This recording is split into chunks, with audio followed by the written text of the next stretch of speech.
The Benjamin Dixon Show is only possible with listener support. Go to www.patreon.com/The BPD Show. I talked to my pastor the other day because of all the things that I saw going on around me were a little too much to take in full perspective from just the political perspective. Sometimes we have to take a step back and take a look at all the things happening around us and consider maybe some of the things we're fighting against aren't just political. Let's discuss that along with all the politics and the news of the day. We begin with On the Clock.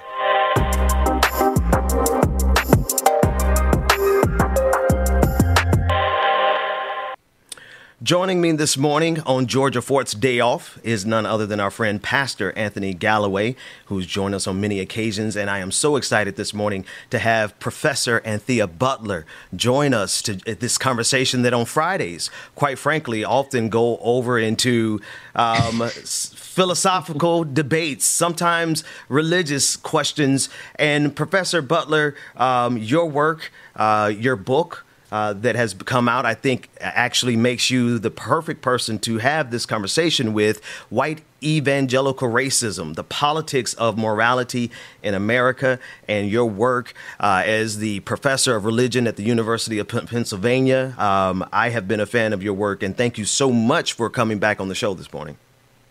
Thanks for having me, Ben. Great to be here. The pleasure is ours. I want to jump right in.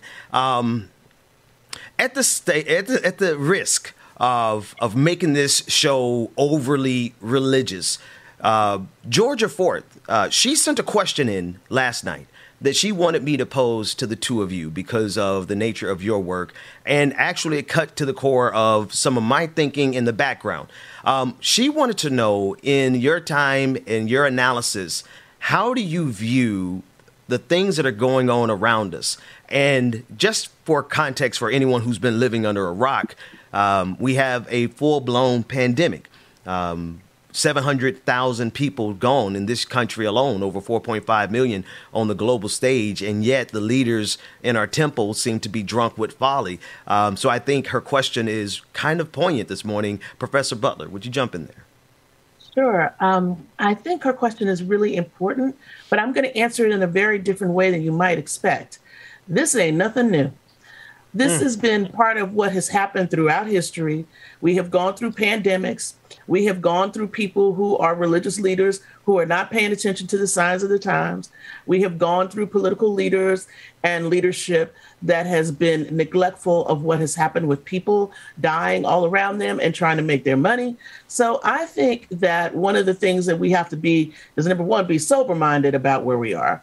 And number two, to realize that these things have always happened. Now, does this mean that this is the end?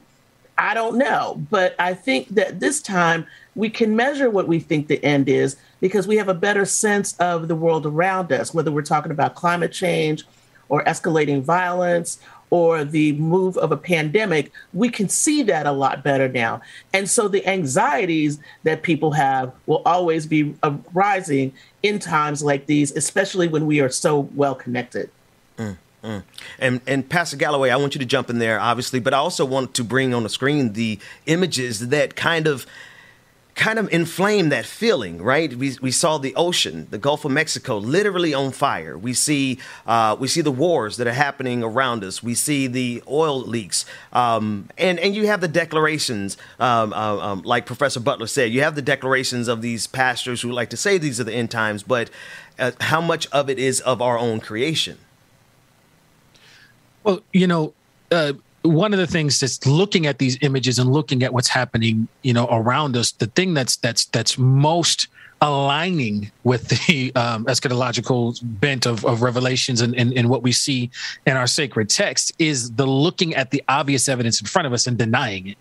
Burying our heads into something and calling something, looking at it in his face and saying that it ain't real. That's the part that I think is one of the biggest pieces of evidence that line up with that thought process. But Dr. Butler, in your book, which I got a chance to pick up, and I couldn't put it down. But in your book, in one of their concluding statements, you talk about, especially that this is nothing new. You say it plainly. You said to put it more broadly, evangelicalism is an Americanized Christianity born in the context of white Christian slaveholders. It's sanctified and justified segregation, violence, and racial prescription. If we weren't looking at that as signs of moving towards a precipice, right, then what we're seeing now is not new for many of us. And so I just wanted to co-sign what you said with using your own words. I think you're right on the head with that one. Yeah. I have to say, I mean, it's been the end times for Black folks for a long time. So, I mean, I'm just trying to figure out why is it that people are asking this question when we have always been in peril since the first, boat came to Africa and decided to take away slaves. So, it's been the end times for us for like 500 years.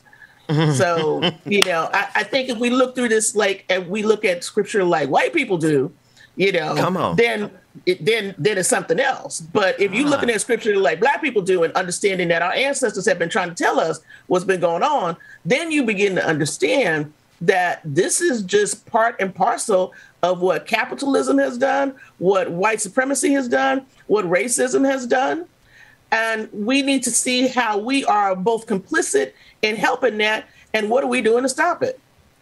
That is... let me hold my commentary. I want to play a clip here of a right-wing pastor by the name of Perry Stone. He's just one voice out of the litany of voices that are jumping on the national stage and declaring this is the end. And I think your framing is so perfect because the way they are selling it to their audience is if they are entering some type of unique period of oppression that they've never seen before. And I want to really juxtapose what they consider to be oppression with what you all have said already this morning. Let's take a listen into right-wing pastor Perry Stone, who swears that this is the end of days. I am absolutely convinced. I'm 62 years of age. I've been preaching for 46 years. And I'm not saying this in a boasting way, but we probably have well over between 172 to about 175,000 hours literally in study. That's reading, studying, word studies, research, reading books. And that's not an exaggeration, because since I was 16 years of age, I would go 4 hours, then 8 hours, and sometimes 10 to 12 hours a day. My staff knows I'm telling you the fact. That's what I do. And in the process of the study and the research, I am 100%, not 99.5%, that we have literally entered the last of the last days, the time of the end.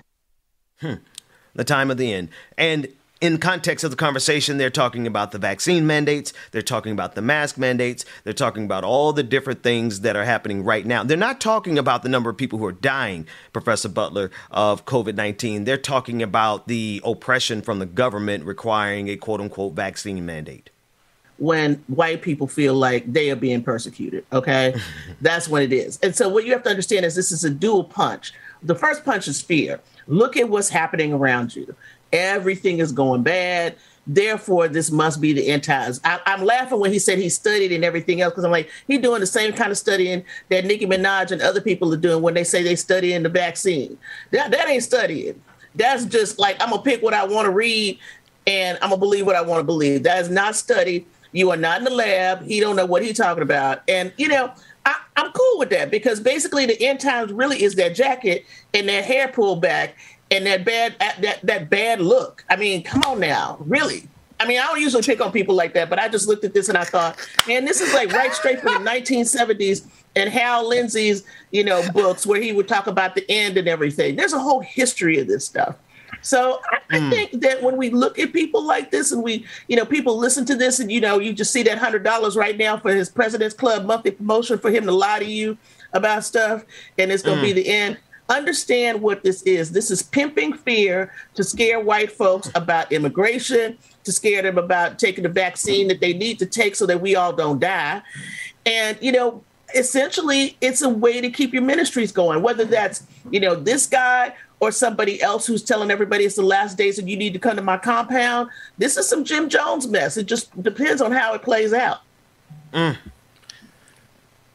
I think that's an excellent point. And one of the things and the patterns that you speak about, again, in your book had me enthralled. So I'm just loving on you for a second because it took some sleep away from me last night trying to put it down. But I think it's a very important point to look at the patterns. And that's one of the things that you keep trying to do in the book is to show us the patterns of things that are recognizable. Because if we are focusing on this type of game, right, that pimping out of fear, I think that's an excellent way to put it. Then we take our attention off of the things that we can actually mitigate. We are running to a climate precipice. We are running into, the denial of the very science that's going to keep folks alive, right? And I come from a tradition that helped take care of Philadelphia during the yellow fever pandemic. So, like, we have these patterns that we can address, but we're choosing not to. And I think that, above all, is for me is a marker that we may not be able to get out of this in the way that we have time and time again, because we are allowing things to pimp out our fear in place of actually doing the things that we know can mitigate our climate precipice that's coming in 50 years, or this pandemic, or the fact that not taking action now is making this pandemic worse because the virus continues to proliferate and change and morph beyond our ability to control it. And so I think that's a very important point to underscore. What you said there that struck me, Anthony, is the part about perhaps there's something unique about this particular pattern. This cycle, rather. Did I hear you correct? You're saying that in this particular iteration, while it is reflective of similar patterns, we're on a precipice of, so to speak. Is that what you're saying? Well, yeah. One of the things that's different is we have a very specific marker in which our environmental, and I come back to the environmental piece, but just because of the image of the oil burning on the sea, our climate predicament is serious. And we're not doing the things that we know we need to do now for that very real study empirical data-driven precipice that we're walking on up to. And so we're spending all of this time trying to convince folks to do something to take care of them and save their own lives. And as we're running to that climate cliff, that is the thing that makes me stop and go, whoa, something about this.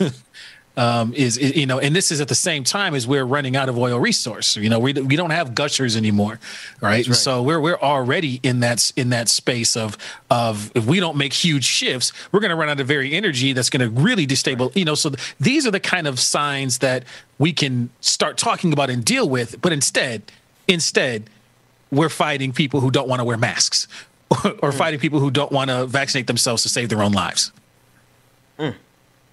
That's the part right there, Professor Butler, because it's almost like the kind of absurdity and spectacle and foolishness that was required to uphold the clear hypocrisy of America, right, has gotten to a fever pitch. Like what's required to maintain this cognitive dissonance of their hypocrisy while saying that we're here for freedom, right?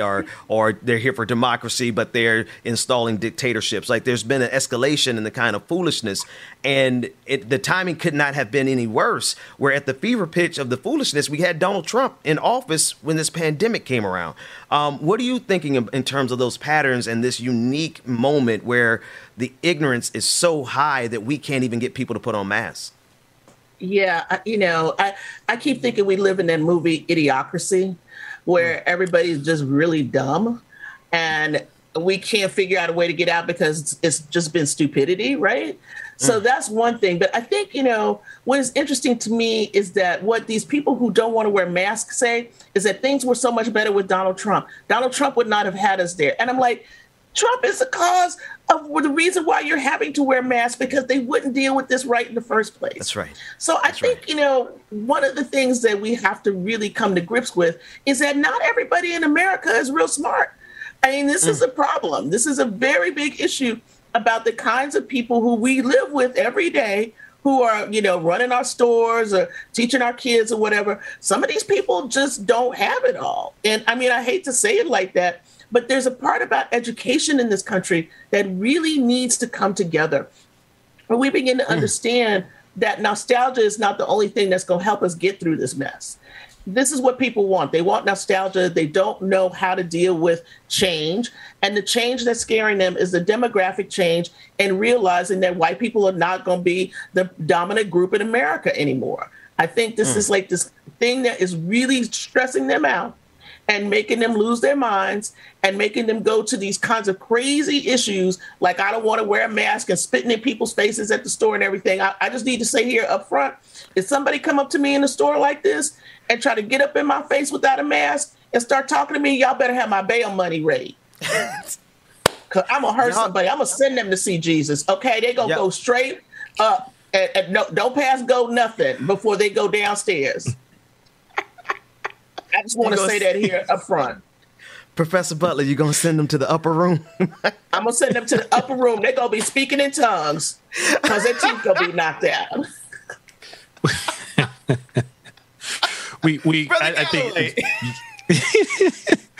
I mean, I'll start putting money into Kitty right now because. Thank you, please. Just hold the offering for me. That's all I can say. Just pray my strength in the Lord. So when I lean back to send up the super chats for her bail fund. No, I'm joking. Don't send nothing. Go ahead, Reverend Galloway.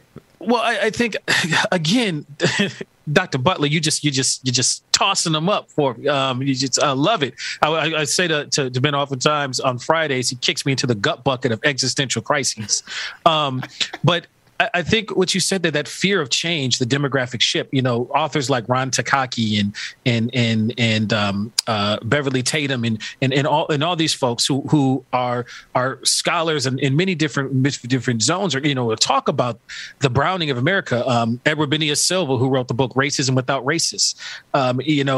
This idea of change, right? And it's because we have spent so long not dealing with our national sin and being honest and truthful with it. We've been kicking it down the road and hiding in shame from it instead of dealing with it and working through it. So now the thing that's on the opposite side of this change is can cause this fear. The thing gets overlaid and prescripted, as you talk about it in your book, right? How evangelicalism was birthed out of this particular racist mindset, and then tries to wrap itself in a new morality that tries to validate that, right? And so in that space of change and concern about removing, all kinds of things can enter in. When I deal with folks who have experienced acute trauma in their lives, one of the things that happen is they will pick up the mantle of a whole lot of erroneous things that are self-destructive because the choice is between that, which might give me a momentary, whether it's the drugs or whether it's the momentary pleasures of a relationship, even despite it's being abusive. When we're witnessing to the individual people and the needs there, we see this on the micro level that in the face of shame and all the concern about change and instability, I will self-destruct. That is a real thing that folks can choose. And so how do I, and mental health professionals talk about this all the time, how do I get somebody to scaffold and walk through the hard work of addressing the shame and then getting to actual health rather than choosing the self-destructive things? And I think at a national level, we have to have that same conversation because it's right now we're choosing the self-destructive path. Yeah. See, this is why we always end up in the gut bucket of existentialism, man. Because we just setting them up for each other. But at the risk of us patting each other on the back for the rest of the episode, let me go to another clip that I want to enter into the conversation. This is a clip of Senator Lindsey Graham from South Carolina. And he was recently in Summerville, South Carolina, at an outdoors event. And he happened to mention to his supporters who came out to see him, he happened to mention to them that they should get the vaccine, and they booed him. I want us to take a look at this clip because I want us to see what happens when the monster that you create comes back to eat you. If you hadn't had the vaccine, you ought to think about getting it because if you're my age, I didn't tell you to get it. You ought to think about it. Well, I'm glad I got it. 92% 92% of the people in the hospitals in South Carolina are unvaccinated. Got any? 92%. Professor Butler, I don't want to frame even a question. I just want your initial reaction to that. Don't even frame a question. Because see, this is where you have to just look at this and say their own monster is eating them.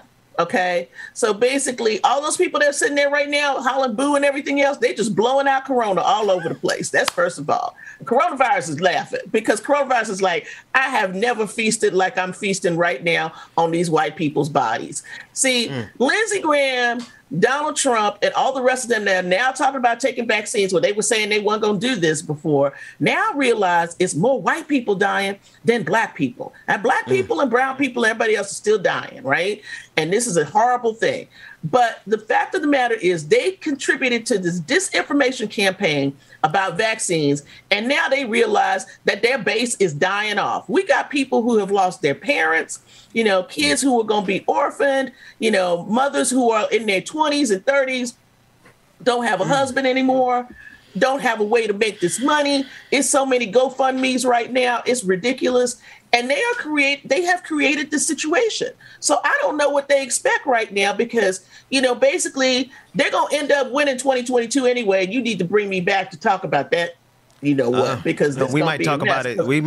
I actually have enough time to talk about it this morning a little bit. We can talk about this right now because I don't think Democrats really realize how bad this is.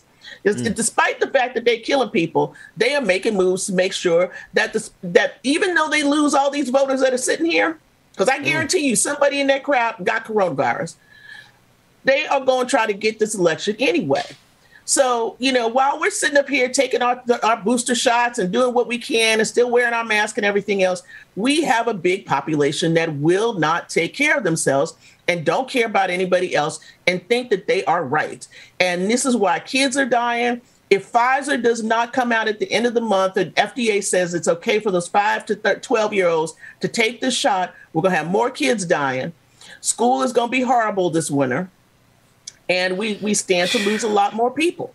This is what it is. This is science. It's not, we don't have to predict anything. This is what's going to happen between this coronavirus and the flu virus, which will come. If we don't get vaccinated, if people decide to be recalcitrant, it's going to be very ugly. The bodies are piling up. You should really have a funeral home director on to talk about this because I'm telling you, that's who y'all need to be talking to. Listen, Professor Butler, I just told the audience yesterday, I literally told them yesterday, I'm bringing on funeral home directors because business is booming. It's booming so much that they're expanding. They're buying freezer trucks. They're putting bodies in cafeterias. Like there is an overflow, and not just funeral home directors. Pastor Galloway, you could probably speak to this.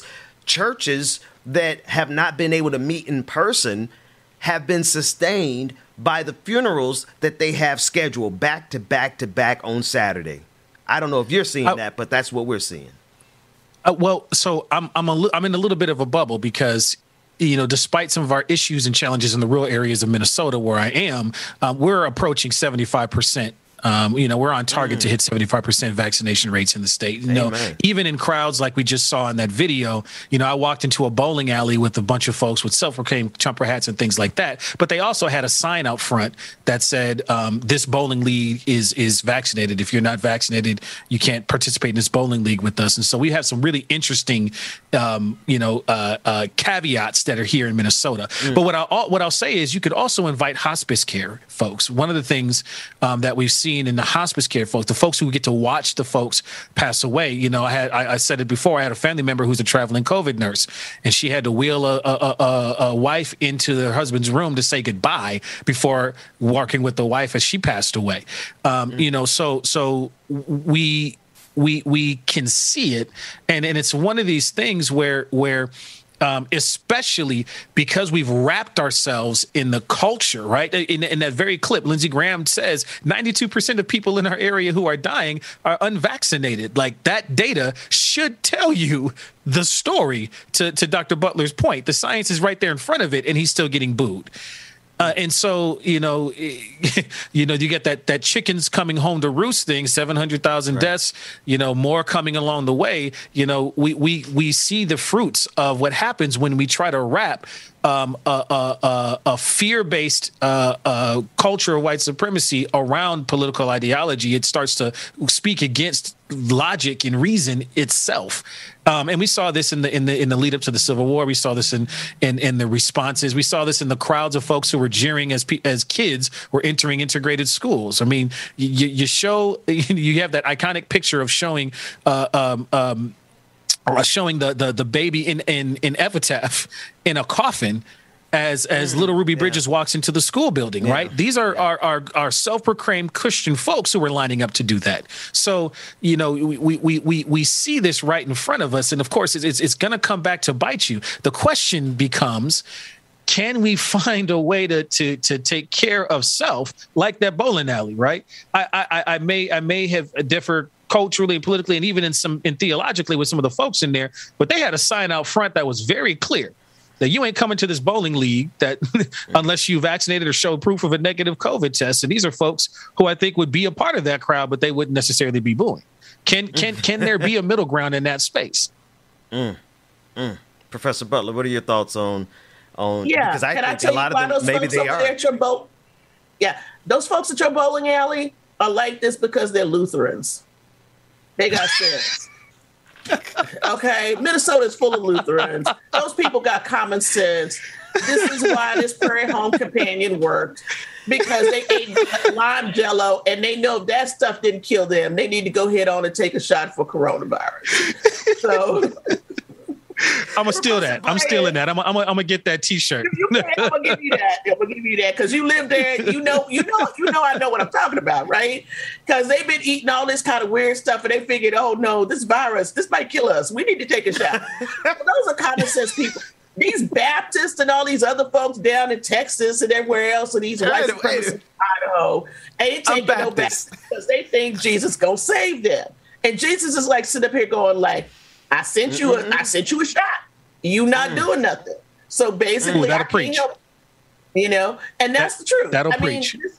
These people have a fantasy land about who they think Jesus is, and Jesus just come with a magic wand and like just you're not gonna get coronavirus. I remember reading somebody on Twitter, this maybe like a month or so ago, and they would say, I just don't understand why we're suffering so much. Because, how could this happen? We've been good to God. God's been good to us. And I'm like, well, what? But you didn't understand that wearing a mask and getting the shot could help God still be good to you. I mean, it's just the ways in which people just don't put together their thinking. They don't have common sense. They listen to these people lying to them, and they don't want to face the fact that the world has changed on so many levels. And that's why they are where we are today.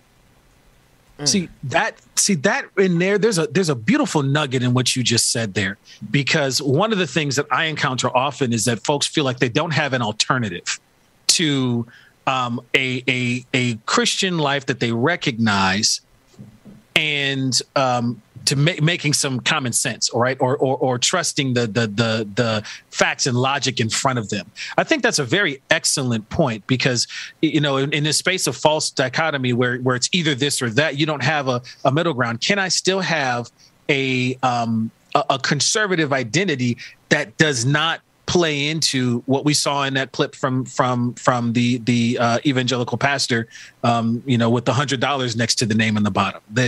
Is it possible? And I keep running into that. And when folks say it's either this or this, and then I say, well, what about all of these folks? What about that bowling alley group of folks? What about, as you call them, the Lutheran sensibility crowd here in Minnesota? There is a way. There is absolutely a way. On behalf of all Baptists, I would like to say that not all Baptists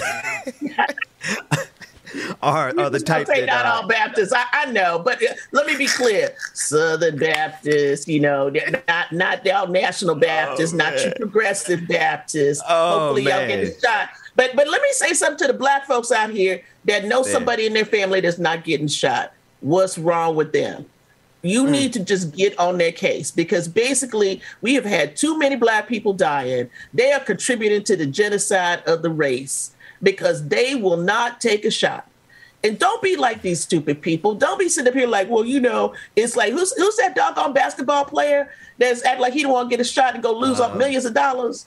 Who is this clown? Because I'm telling you, this is just like the stupidest thing on earth. He will eat something from McDonald's before taking a shot. And Mickey D's got more formaldehyde and everything else in it.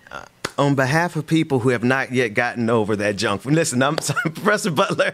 Can you tell everybody how to find your book, White Evangelical Racism? Because you break these things down pretty succinctly right there in that book. Yeah, White Evangelical Racism, The Politics of Morality in America. You can find it on the UNC Press website. You can find it on bookshop.org, or you can get it on Amazon if you want to give Jeff Bezos some more money to fly into space. This is why I love you. Yes. This is why. Listen. At the risk of getting turned down live on air, in the next block, we're going to be dealing with Joe Biden's abysmal. I mean, his polling numbers are so bad. So when you mentioned the 2022 midterms, I'm like, I don't think people need to take that for granted that we might lose everything if you take in consideration the polling numbers that we have coming up in the next block. So, Professor Butler, if you have occasion to come and hang out with us a little bit longer, you're more than welcome. If not, thank you so much for coming and spending this time with us this morning. Man, they killing me at Penn. I got so much work to do. It's ridiculous. I got to be on a Zoom at 9 o'clock. There it is. We'll catch you next time. That said, we're going to go to a break. I'd love to come back and talk about it, though.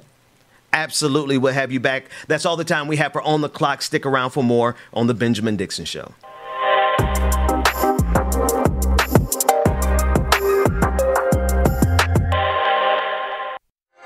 Oh, yeah, y'all. Y'all know who it is. It's your boy, James Williams. DJ exclusive in the building. Good morning, everybody. How y'all doing this morning? Hope y'all doing great. Hope y'all doing well. Got your tea, your coffee, your drink, whatever it is you need to get your morning started. Good morning, everybody. It's your boy. Love y'all, mean it. Good morning, y'all. Happy Friday. Woo! I stepped out, stepping on next. Little baddie, cashing big checks. I bought the whole block out, now that's a big flex. Peeping out my Uber come on screen like, dancing, that's all you gotta do. Got new levels and new devils out the wazoo. Ain't no worries, life gets better when you find you. And if you Patron Party Friday, y'all know it's going down tonight. 90s party. Y'all make sure that y'all are in the building, y'all. Y'all do not want to miss it. I got some good stuff lined up for y'all this evening. I didn't know the 90s had some. Yes, I did. Y'all make sure that y'all are there this evening, man. You don't want to miss a Patreon party. It's going down tonight. If you have not become a member yet, patreon.com/like it or not, patreon.com/the BPD show. Join either one of those and you get access to the Patreon party tonight. You don't want to miss it. Have your ass there. I mean it, like Mr. Wells used to stay to us in the band. Good morning, everybody. Make sure that y'all are there for the Patreon party tonight, man. Good morning, y'all. Soul that needs more shine.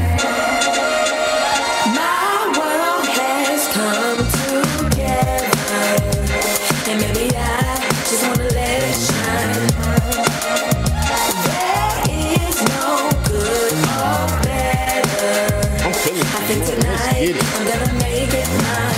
1, 2, mean right hook. Come and test me, my mom deep will have you shook.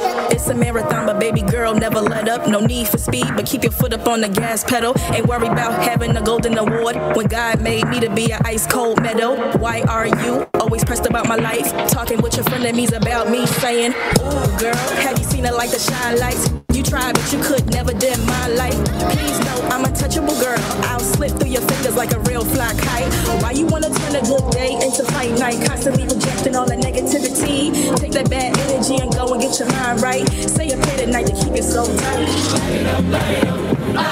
Good morning, everybody. Good morning, y'all. Stay tuned. Let me cook up some stuff this morning for y'all. Good morning, everybody. I'm about to burn it down in here, light it up, burn it down. Whatever you need to do, get your morning started. Let's go. Happy Friday, y'all. Good morning.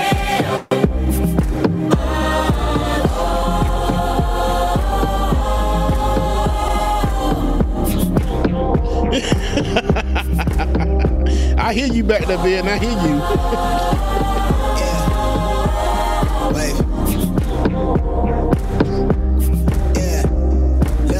I'm in line with the stars, I'm in sync with the earth. 10 toes deep, flower child from the turf.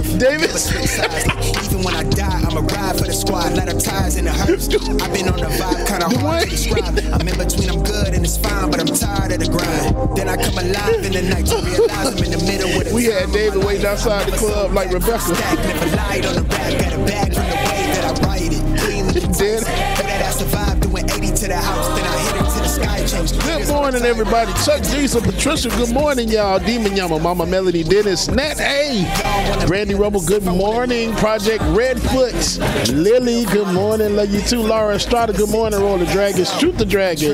Courtney SLP, on it goes. Who am I missing? One Source, Old Hippie, good morning, everybody. Tiger, what's going on? Shelby Hall, good morning. Blue Daddy, good morning. Barbie Braun, Esther Roachin, Six Dragon Daddy Lee, what's going on, brother? Sun Queen, my Ecal 147. I said that all wrong. I had a bin moment. Nicole Howell, good morning. Alicia, good morning, sister. Brother Tyler, what's going on, Tyler? Mara Reese, good morning, everybody. Evergreen, good morning. Afraid Not, good morning, y'all. Nicholas Rodriguez, good morning. My boy Nicholas said he is about to go surfing. I would say take me with you, but I can't even swim, so I ain't gonna get in that water. Miss C. Beasley, good morning. Your folks, Nim. Joe, good morning, everybody. E. Smith, good morning, y'all. We done seen it all, heard it all. Heard enough, give me space for I murder y'all. 10 bad here, I'ma curve them all. 12 Savage Sweetheart has entered the chat. Savage Sweetheart has entered the chat. Good morning, Savage Sweetheart. Hey, Miss Sophia. Good morning. Infinite Content, what's going on? Yeah, we did Infinite Content. We covered it yesterday on the show. As a matter of fact, AT&T tried to call me yesterday to get me to switch over to DirecTV or something else. Spam call. They spammed the hell out of me yesterday. Good morning, everybody. Shoot the Dragon. Good morning.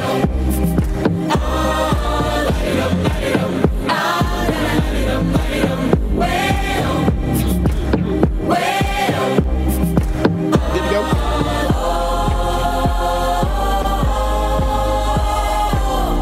Awesome. Got you. Brother Chuck Diesel, what's going on, Chuck? Chuck holding it down. Good morning, everybody. Good morning, Twitter, Twitch, YouTube, Act TV, wherever you streaming from. Good morning, y'all. It is time for some more Benjamin Dixon, Big Head Ben. Good morning, brother. That's my dog. Love you, man. That's my dog. Dwayne, roll that intro, y'all. Good morning, everybody.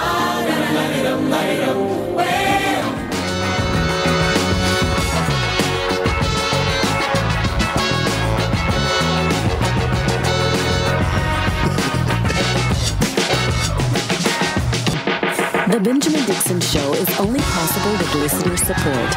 Go to www.patreon.com/The BPD Show. Welcome back, everybody. It's Friday, October 8th, 2021. And James, when James has the microphone, there's nothing I can do about it, but enjoy. Not a damn thing. Good morning, DJ Exclusive. How you doing, man? I'm good, brothers. How y'all doing this morning? Doing good, and as always on Fridays, we're joined by our brother from another mother, Pastor. Well, how shall we address thee, my brother, Anthony Galloway? How you doing, man? Reverend's just fine, but I was appointed to St. Mark AME Church in Duluth, Minnesota. It's the oldest black church in Duluth, and was there to preside even when the lynchings happened in the 1920s. Oh wow. So, oh wow! So I'm to work. Bishop put me to work. Hey, come on, Reverend. I appreciate that. That's awesome. Yes. Congratulations, man. That is powerful, man. Because you represent a I don't even know if you would you even consider your tradition radical? Because it's a lot of times like what we stand for ain't really radical. We just stand for not hurting people. What do you think? No, I think I can sum it up this way, right? Because there's all the news around Nicki Minaj saying, go do your own research, right? I would say I'm from a tradition that'll take that for the nuance that's within there. Because I know for a fact that when folks actually do that, in my experience and in the areas of congregations, when they go do their research, that doesn't mean go look and make up your own arguments. That means go look at what's out there and look at the credible stuff, as Dr. Sayed said last week. And when they do that, folks often arrive at either, you know what, I can see the veracity of the vaccine, or, you know what, I'm still nervous about the vaccine, but I'm going to mask and socially distant. That's the usual end. That takes nuance. And so I'm from a tradition that says I'm gonna sit with the nuance and take the stance of not being able to throw anybody away, which means that I got to work with folks even when I vehemently disagree with their choices in life. That's the tradition I'm part of, and that's what, to me, what's more Christ-like than anything.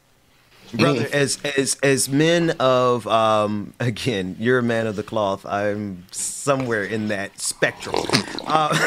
The thing is you gonna take your sip of your mug like that though? That was the blackest sip of a mug I ain't never seen in my life. You know you want something to say on that. Dang it! You saw that? He was like, I'm gonna sip the tea and just be quiet over here. Yep. And I just realized it too, and I looked. I'm like, God dang it. That said, see, now my point is my point is not even as funny as what just happened. So I'm going to digress. Here we go. Let's move on, because that was a hell of a sip.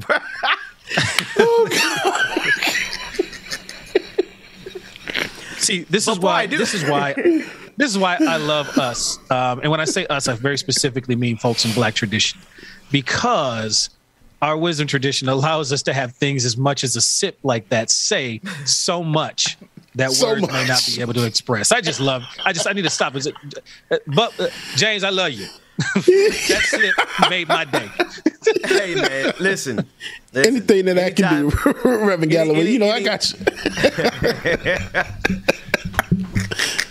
I'm trying. Anytime I get a little self-righteous on the show, James just do it extra deep. He's like, anyway, I can't even finish that sentence on air without. Is it 4:20? Here we go. Let's go to the story. Let's go to Joe Biden. Shout out to Professor Butler, because wow, that sister never ceases to amaze me, man. Like, she's simultaneously one of the most brilliant people I've ever sat on the show with, and just at the same time would like go snatching wigs on, at the drop of a dime. So I want to thank her for coming on, and brother, you had her book ready. Right? It was an awesome conversation. I wanted to have her stay and discuss the reality that it does not look good for Joe Biden or the Democratic Party as we lead up to the midterms of 2022. The expectation is that somehow I get the feeling that they think that this is going to be a walk in the park for them, they being the Democrats, and this being the midterm elections. Traditionally speaking, the president that is in power, his office, his party rather, loses power in the very next midterms. That's just kind of how the patterns in history have worked out. But when you add on top of it,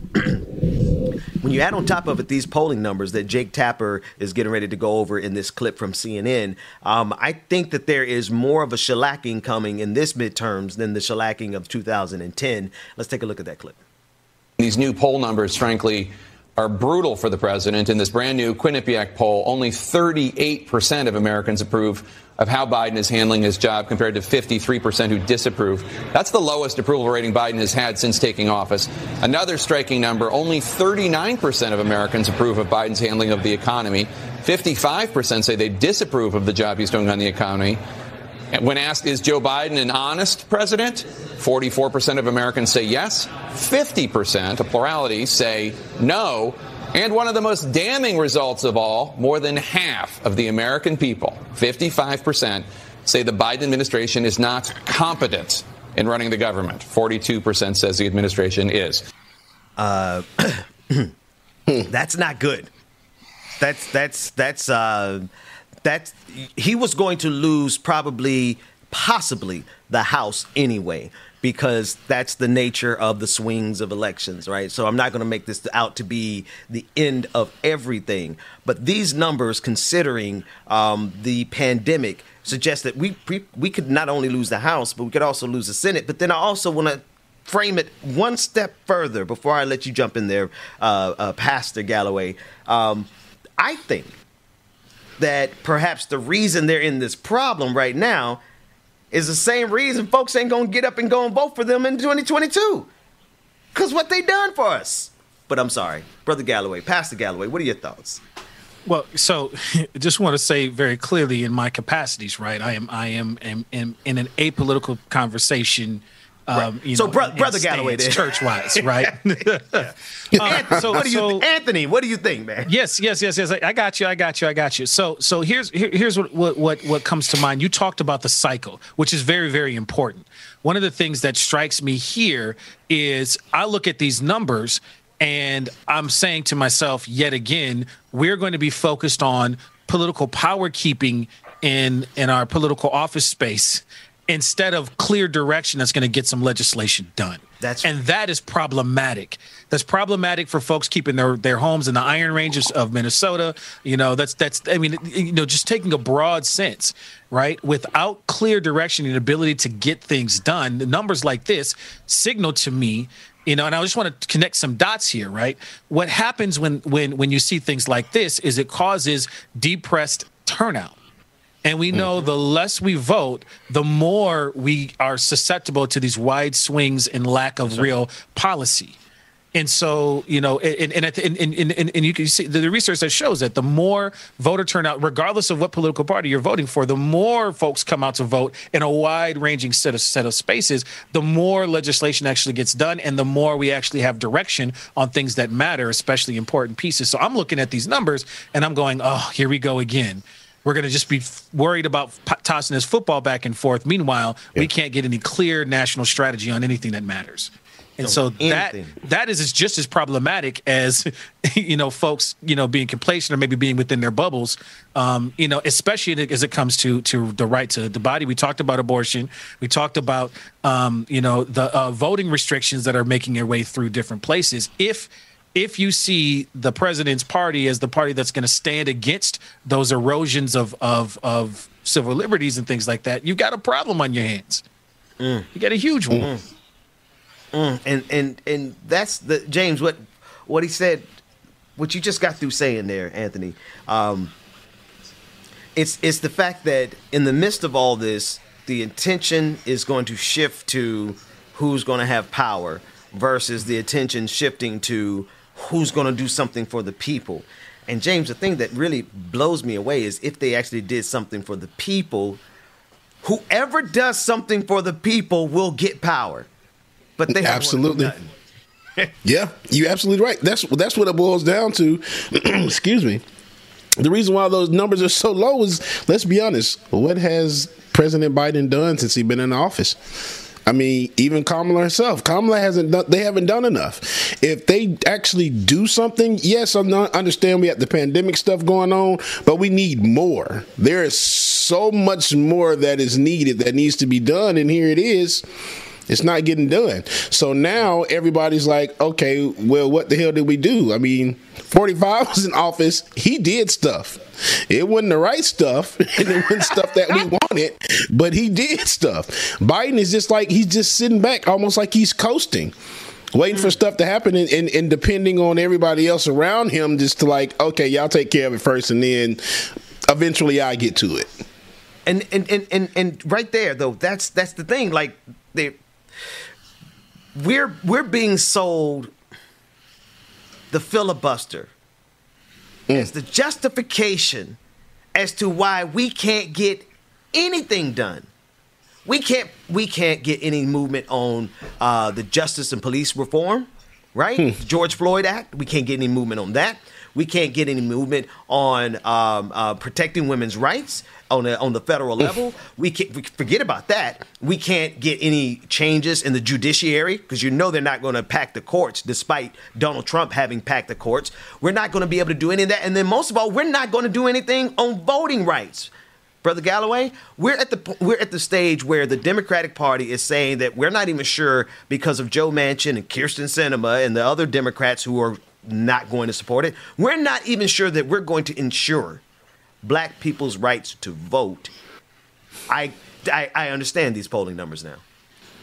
And the local conversation is the one that I'm really dialing in and paying attention to, because there have been some interesting developments, at least in our area. We're at this epicenter space, right? And so at one point where folks were trying to make very, I say cultural political arguments, because that's one of the things that's also in Dr. Butler's book, right? Is the way in which culture wraps itself in political identity, wraps itself into white supremacy, wraps itself around, Christian morality, and I'm using big air quotes around them because it maneuvers in a way to protect the self, right? There are some breakthrough moments where we've actually have had some movement, and the local conversation is becoming more and more important. If we go back and we look just in an analysis space, it was the local game that gave rise to the current conservative movement. They said, you know what, we're going to take attention off the national for a second, focus on the local. Prior to that, a lot of the major movements for civil rights legislation did a very similar thing that led up to a more of a national strategy and shift. So, one of the things that I'm seeing folks in my area start to really focus on is local issues, and even to the point of working, regardless of political party, just to get folks to figure right. to do the tie that you spoke to earlier. If I can tie in something that affects me directly, regardless of which political party is pushing that through, I'm starting to see this shift in tactic, which I actually think is powerful. The biblical example, Christ feeds the 5,000, right, miraculously in that space. But if they're feeding each other, they're not feeding Rome. And there's a very strong sense of that radicalness that is actually starting to make some interesting bridges that are trying to throw off these cultural political markers towards something that's different. And so that is that's something that possibly, I'm trying to find a silver lining in here, that possibly may be within the poll numbers that tell us that we're going to be back in this political fight. Folks may get so tired of it that they stop trying to invest in that political fight and turn to the local conversations that actually have some daylight in there. I have folks in rural Minnesota who would absolutely agree that prosperity looks a lot like what folks in an urban community might want to say, right? Same list of values, but yet we're on completely different sides of a cultural political coin.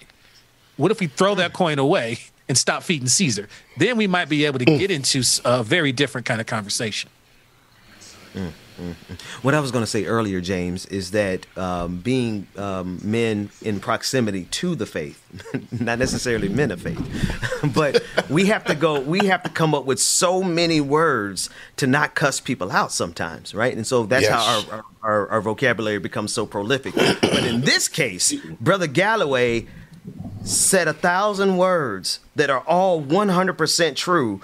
But basically, what I hear you say is that there's need of a revolution, of a certain type of revolution, right?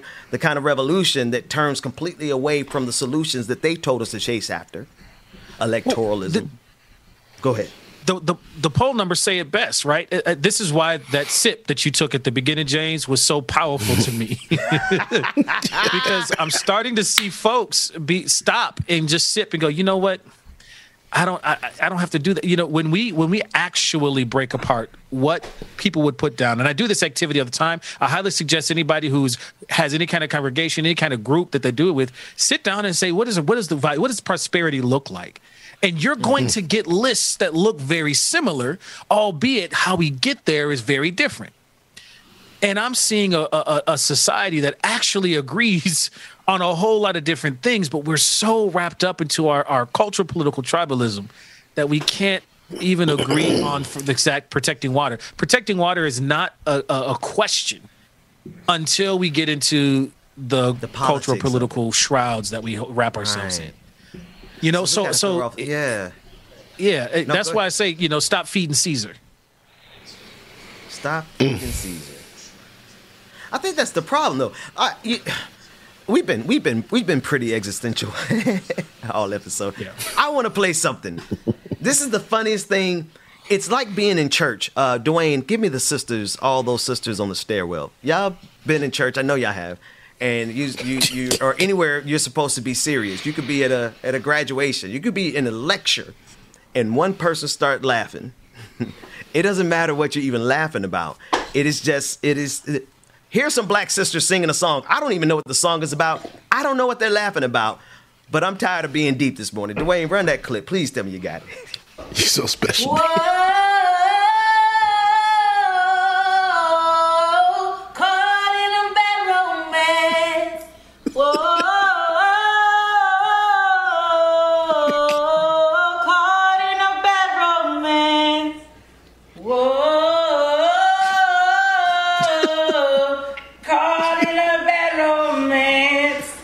It is.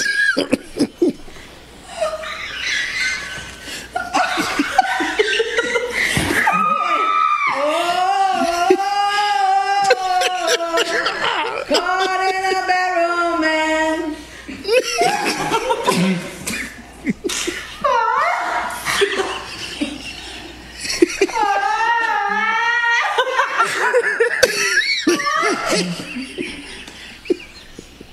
I don't even know what's funny. I'll explain it to you. Yeah. My kids be showing me these TikToks. Right.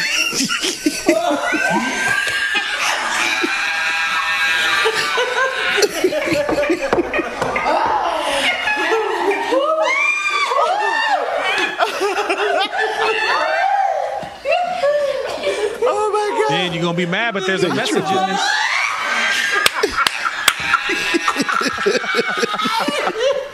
I dare you. I dare you. Oh, man. Oh. Bless the name of Jesus. There's a powerful message in this.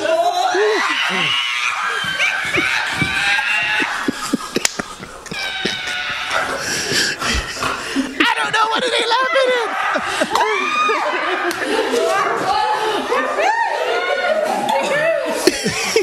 Somebody they are dying.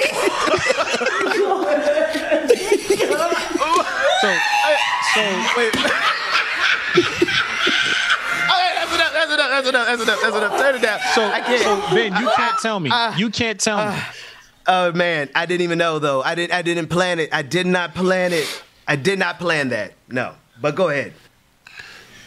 So you can't tell me that from the moment the first couple of folks who had a little bit of melody and tune to them started, they know good and well that a friend behind them ain't got no ear or music sense whatsoever. Exactly. And that's coming. And it's hilarious. You can't tell me that you haven't been in sitting and waiting for a choir to sing, knowing that in the interest of letting all folks use whatever gift they've got, somebody in there just is not gifted in music the same way, and that's coming. Yes. Let me ask you this question. Okay. When's the last time you got to sit and just laugh uncontrollably without anything having to make sense? Man. And just enjoy the freaking moment. Just now. It's been a while. That's why I was like, let me throw a Hail Mary here, because let me tell you, I don't even know. So are you telling me the purpose of that?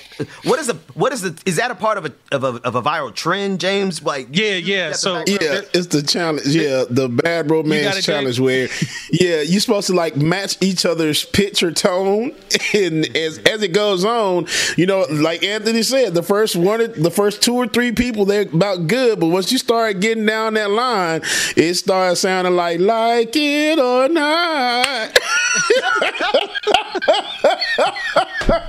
Okay. Now, Anthony, we got 2 minutes here.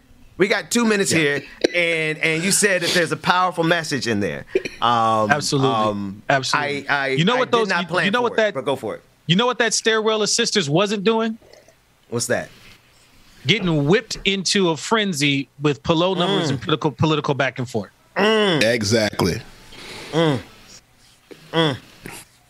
I think we are forgetting to live, being wrapped up into these fake crises. And I think Dr. Butler was talking about that. And this is a critique of both on the left or the right, because we got to remember that everybody, for the longest time, people have been whipped to vote or decide things or go back and forth driven by fear, not necessarily kind of logic and reason and what we collectively want to make a choice for. And so when we get to be in a stairwell and just laugh and enjoy each other and stuff that, imagine the level of conversation that can come in there when you're no longer invested in who somebody is in their heart as a person, but whether or not we can sit in enjoyment together. Like, leave it to the sisters once again to remind us of the joy that we have access to when our world tries to tell us we don't.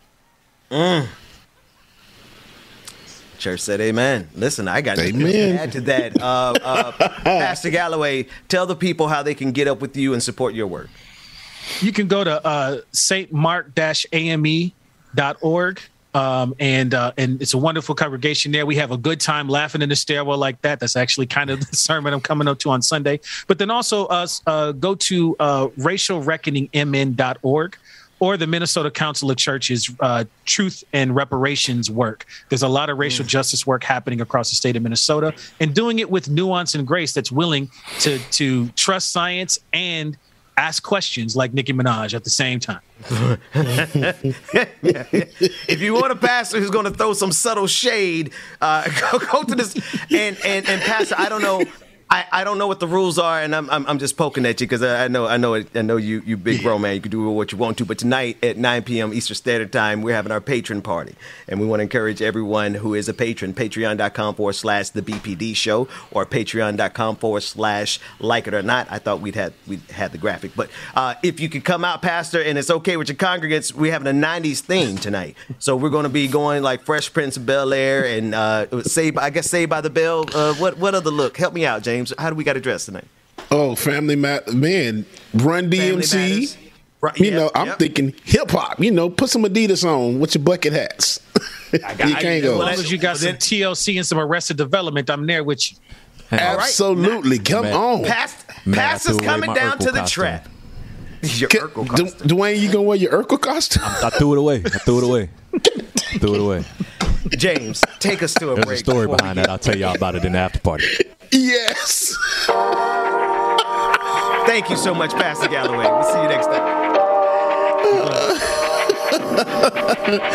Oh, yeah. Dwayne, you definitely going to have to tell us that story. Either that you're going to have to fish that Urkel costume out the trash can, because we going to need that tonight, brother. All right, y'all. Like it is coming up next. Y'all don't want to miss it, y'all. Y'all know we act fool. It's Friday. Happy Friday, October 8th. It's going down like it or not. Starting up next. Good morning, everybody. Closer, yeah. You're a little bit crazy. It's been days, but you never change. What's love got to do? Shout out to everybody on Twitch right now. Afro Puff, Ginger Snaps, Ginger Snap. Good morning. Jam Tomb. Good morning to you. Zivis X. Good morning, y'all. So all my ladies who got a brother. Yes, that's me in the chat room. That is J. Devon. What is it? 43, 41? I can't remember which one it is. I'm too fly. Bye bye.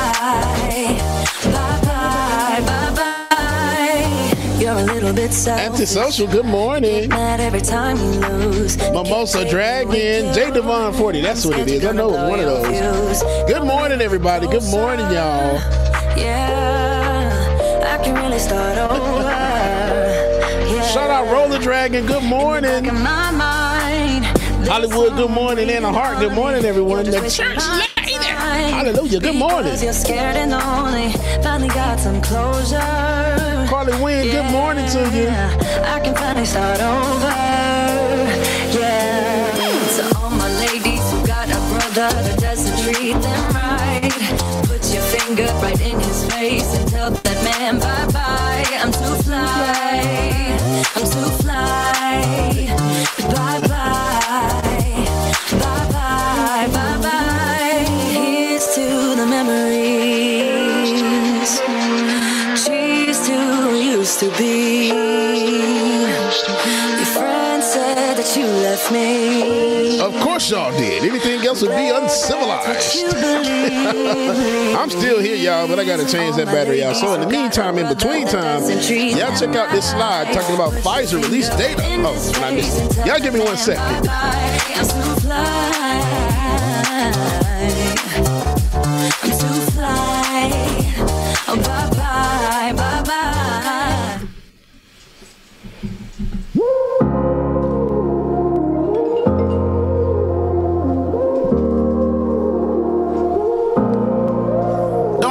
I got an icebox. Brand new roller, swipe at the G-Shock. Moving slowly, I know the street hype. No more double, go ahead and detox. Yeah, yeah. Came from the trenches, they ain't showing us no love. Dagging in the city, all we wanted was a hug, yeah. We on the block like every night to catch a buzz. Get the cash and take my family out the hood, that's a must. Was a hood baby with no soldiers. Bad past never left my mind, it's taking over. No, I should've died, that's why it's hard to stay sober. Glad to see the sun, but my heart getting colder. Life so crazy, what we been through. When you die, the only time that they gon' miss you. Told my mama, no more tears, no more tissue. We was just some hood baby with some issues. Hood baby from the struggle. Long time had a hustle. Glad we made it through. I'm just glad we made it through. Hood baby from the struggle. Long time had a hustle. Glad we made it through. I'm just glad we made it through. Ooh, ooh. Pull up in that rain, see me ballin', yeah. 30 piece on my wrist like I'm Harden. Either they love me or I'm a target. There we go. All right, y'all. Now I'm back. I've been busy and figuring out when you callin'. And on purpose, I hate the fact we ain't talking. With anything that you need, dog, I got you, I mean that. All this pressure make it hard not to relapse. All right, y'all. Make sure that you stay tuned. Like it or not, it's coming up. Life's so crazy, the way it been through. I'ma love you way before I gotta miss you. Hope this mama bought my son, gave her some tissue. We were just a hood baby with some issues. Hood baby from the struggle. Long time had a hustle. Glad we made it through. I'm just glad we made it through. Tonight, y'all, it's going down. You don't want to miss it. Patron party, 90s patron party. Kangols, bucket hats. I need to see all of that. I'm probably not going to have it on, but I'm going to have me a big gold chain on over here looking like I'm straight from the 90s or something. Y'all make sure you stay tuned. Like it or not, it's coming up in a few here. Good morning, everybody. Good morning, Sarah. Uncle Bubba loves you, Sarah. Good morning. Love you. Baby, from the struggle. Long time had a hustle. Glad we made it through. I'm just glad we made it through. Hood baby from the struggle. Long time had a hustle. I'm glad we made it through. I'm just glad we made it through.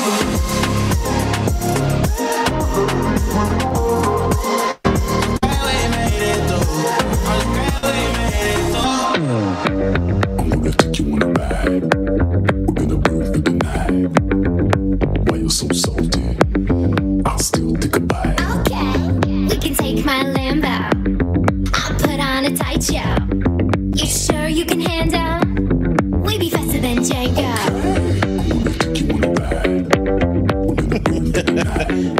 Y'all bear with me 1 second. I had to do something really quickly.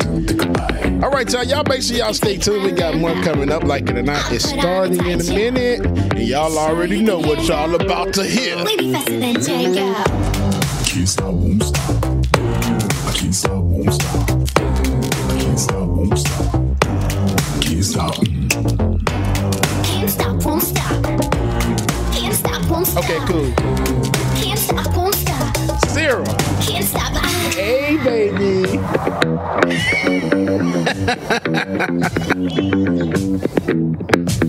You heard me on the show. Look. You see everybody, look. Say hey to everybody, Sarah. Okay. We can take my Lambo. I'll put on a tight show. You sure you can handle? We be faster than Django. I love you, okay?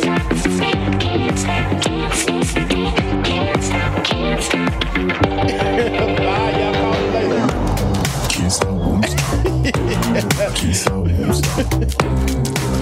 I had to do it, y'all. I had to call my niece real quick on FaceTime so I can see it. It's been a minute, so y'all bear with me.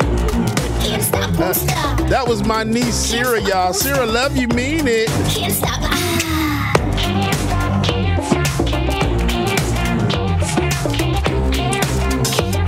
All right, y'all. Y'all know what time it is. It's time for Like It or Not. Yeah. Y'all know what time it is. Good morning, y'all. Get your coffee, your tea, your drink, whatever it is you need. Definitely, Woodward, I appreciate you. It's time for Like It or Not, y'all. 9 a.m. to 10:30, yeah. Like it or not is on your channel, yeah. Politics and culture, we change skin like we're supposed to, yeah. Interviews and all the news, we get to choose what gets the views. Like it or not, with Queen Azor, it's starting now, so stick around. Like it or not, it's going down. Like it or not, y'all stick around. Oh, Rebecca Azor is coming through. You know she got a good story for you. Oh, Benjamin, that's my dog. Oh, real quick, I forgot something. Hey, Dwayne. Hey, did you know that Cardi B has a sister? Yeah. Oh, you know what her name is? Are we being serious or are we joking? No, it's Cardio. This is his show. Rebecca in the background, like, is it Politics Bro? I am your DJ. DJ exclusive. Y'all know who I am. I stay dropping them jams. Like it or not, it's going down. Like it or not, y'all stick around. Oh, like it or not, you know what's the part, man. Now, like it or not, it's about to go down. Like It or Not with Benjamin Dixon starts now.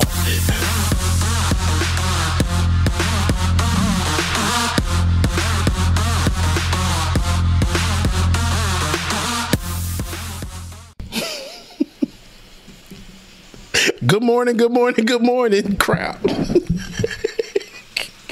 Good morning and welcome to Like It or Not, where we're free to tell the truth and not care who doesn't like it. Today is Friday, October 8th, 2021, and we're covering news and politics all around. I can't even do it.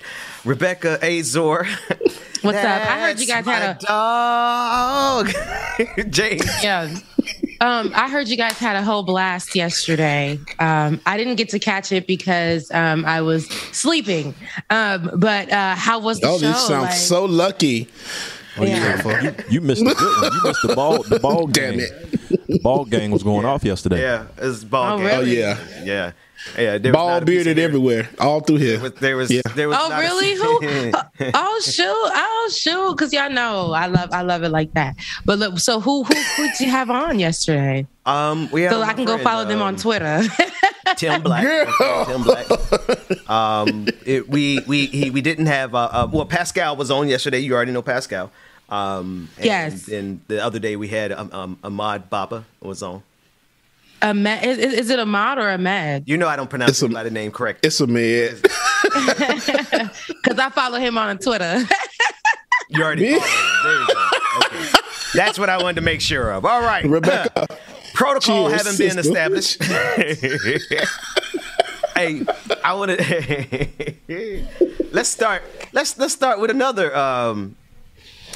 let's start with Drew comments. The basketball players are entering in the chat.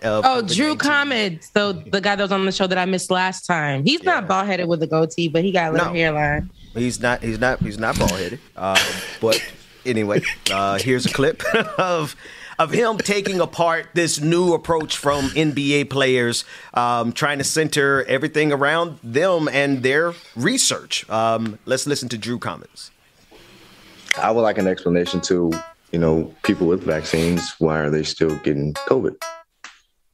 If that's something that we are supposed to highly be protected from. All right. Yo, athletes wake up 4 o'clock in the morning to lift weights, all type of conditioning drills, watch film on their opponent for hours just to get swept in the first round of the playoffs. Wait, what? Yep. All that preparation and practice just to get treated with a broom and a dustpan. All that working out don't guarantee a championship. It only increases the probability of you winning. It allows you to be more competitive against your opponents. If you get scored on, lose a game, don't make the playoffs, or don't win a chip, that don't mean preparation ain't worth it. Like, why you waking up at 4 a.m.? You can still lose. Might well go on back to sleep. The sun ain't up. You don't need to be neither. That's literally what y'all sound like when y'all go against the vaccine because you might still get COVID. It's a lot less likely, but you could. But even in that situation, it ain't the same. When you vaccinated and get COVID, your immune system look like the Washington Wizards. When you unvaccinated, it look like the Washington Generals.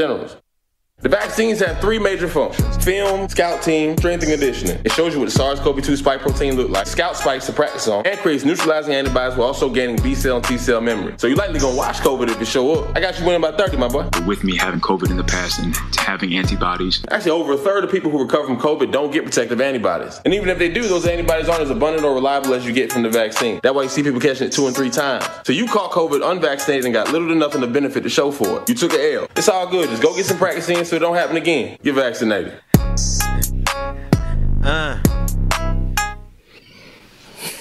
Why you doing people like that, man? Because of the truth. Hell. So you look like the Washington Generals, bro. Like, bro, wow, damn. Yeah. Thoughts? He said them all. I think it was very important for him to actually pinpoint the fact that 30%, if that's the number that he used, of people don't even get the antibodies or do get the antibodies. It doesn't matter. The number still isn't, the math isn't mathing for people who think that they're going to get the antibodies because they have COVID-19 already. And then for them to assume that, okay, these antibodies are going to be helpful to them. Now they lost a lung and they got COVID again. Now they're going to lose the other lung. There's nothing fighting it for them. Unfortunately, and this for me is very like for the basketball players, right? You know, come on, guys, protect yours, protect the people around you. You guys have done worse for the game. You've done worse for the game. Like, come on now. Like, you've sacrificed yourselves in ways that you couldn't have for this game. So, you know, right now, this is just saving a life to save a life, to save a life, to save yourself. Everybody is good. Now, you guys are just, you know, I believe that maybe if there's misinformation in these people's heads, they're going to have to do one of them diversity inclusion stuffs with these folks or get them out the game. They can't play. It got to be one of them. It got to be, what is it? Misinformation with COVID-19 teachings, or, you know, like one of them for these basketball players if they want to really play. Yeah. If not, then, you know, if not, then they can't play. And this is putting other people's lives in danger. And at the same time, I hear the other players saying, hey, you know, I ain't going to push that on nobody. And I get that part of it, but y'all playing with these folks. You're not pushing it on nobody, but you playing with these folks. And now you may possibly be having COVID-19 spitballs on your neck, COVID-19 sweat on your neck from practice. And you come home thinking, you know, the vaccine is protecting me, but then you done gave it to the babies. What about your kids? So. Damn. Well, that's that on that. I can't stand y'all. I'm just like, I got nothing to add. No, being stuck, finally being stuck. No, I just didn't have nothing to add to it. It was the whole thought. She said all of it right now. No. The only thing I would add, it's a run-on sentence. I don't have anything to add to that. I would like to juxtapose it, however. Okay. With this viral clip, last night it was trending on Twitter. And I want to play this because these are my friends over at Really American. I know the guy who did this viral clip. They had it trending on Twitter last night. Tucker is a white supremacist. Speaking of Tucker Carlson, here's a video clip that went viral last night on Twitter. It is from Chip Franklin. He's a radio host, white dude. But he came through with the receipts explaining exactly why. #Tucker filibuster is hang on. Let me go to the poll. So take this moment right now for anybody who's watching who isn't a patron. So go to patreon.com/like it or not and become a patron. This is what happens when David takes a day off. I was just about to say. I beat you. David didn't take a day off. Clearly, he's still here. So he's still here. I didn't work last night. He took a production day off. I work 2 shifts per day. Run the clip that I cut last night at 2 o'clock in the morning. Chip Franklin, here we go. Want to hear an amazing story? Tucker Carlson just said this. There are no organized white supremacist forces in this country. Okay, there's 2 ways to interpret that. One is that white people like me aren't quite as supreme as advertised. Secret forces you can't see. But I don't think that's what Tucker meant. White supremacists. He's saying all the trouble in America is because people who aren't white don't know their place. Remember that when they come for you. When black people protest, it's a riot. The Antifa domestic terror movement. When white people protest, it's democracy. Have you been a good little Nazi? Tucker Carlson is the most dangerous kind of white supremacist. Something like that. He wears makeup and can complete sentences. It is embarrassing. He doesn't wear a swastika and chooses his words carefully. Must be QAnon. And he has millions of fans. Where is Kamala? Where is Kamala? Look, I don't hate white people or white culture. Whiteness! I'll eat a Cracker Barrel and listen to country music. I'll still have my gun. Well, not that music. It's called whiteness. I honestly don't hate anyone. I don't like that group because of their skin color. But I'm getting closer. Goddamn right. It's a revolution. High five. Yeah. It's a revolution. I'm going to storm the Capitol. Now, that little portion of that that crazy lady saying, "Where's Kamala?" I could use that in my own life every day because every day. But other than that, the rest of it, yeah. Oh, wait. Chip Franklin. We're storming the Capitol. It's a revolution. Girl, shut the hell up. I thought you ate that. He hates everyone. Yeah. Oh man. So shout out to the folks over at Really American and Chip Franklin and the whole crew over there. I used to be a senior advisor over there at Really American, but after the election was over, I used to be a senior advisor with his hands like is this dripping in money. Okay, man, used to be a senior advisor. Man. All right, y'all. We will see y'all on Monday. Thank you again for tuning in. I used to be a senior advisor back in Let's be clear. Let's be get clear. the cup, Rebecca. Used to be a senior advisor. David, I didn't broach the subject, David. I didn't broach the subject, David. Let's be clear. It cost me a whole lot more to be the senior advisor, but I do it again. It cost me a lot to be senior advisor for that organization that did a lot of good work. But I digress. That's a lot of. Let's package that up with backstory. There's a whole lot of old videos. Somebody said, "Take that, FAMU." Okay, senior advisor. Okay. Okay. In the meantime, it's Friday, and I actually don't. I want to play something that I normally would not play on the show. I have a dark secret. I love fight videos.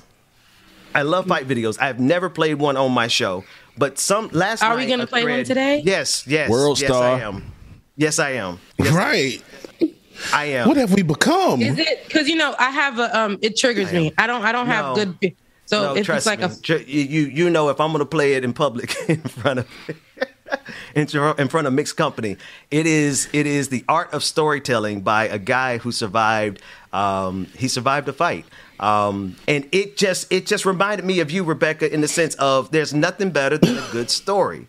Somebody asked a question on Twitter last night: what was the best Twitter story that you had ever heard?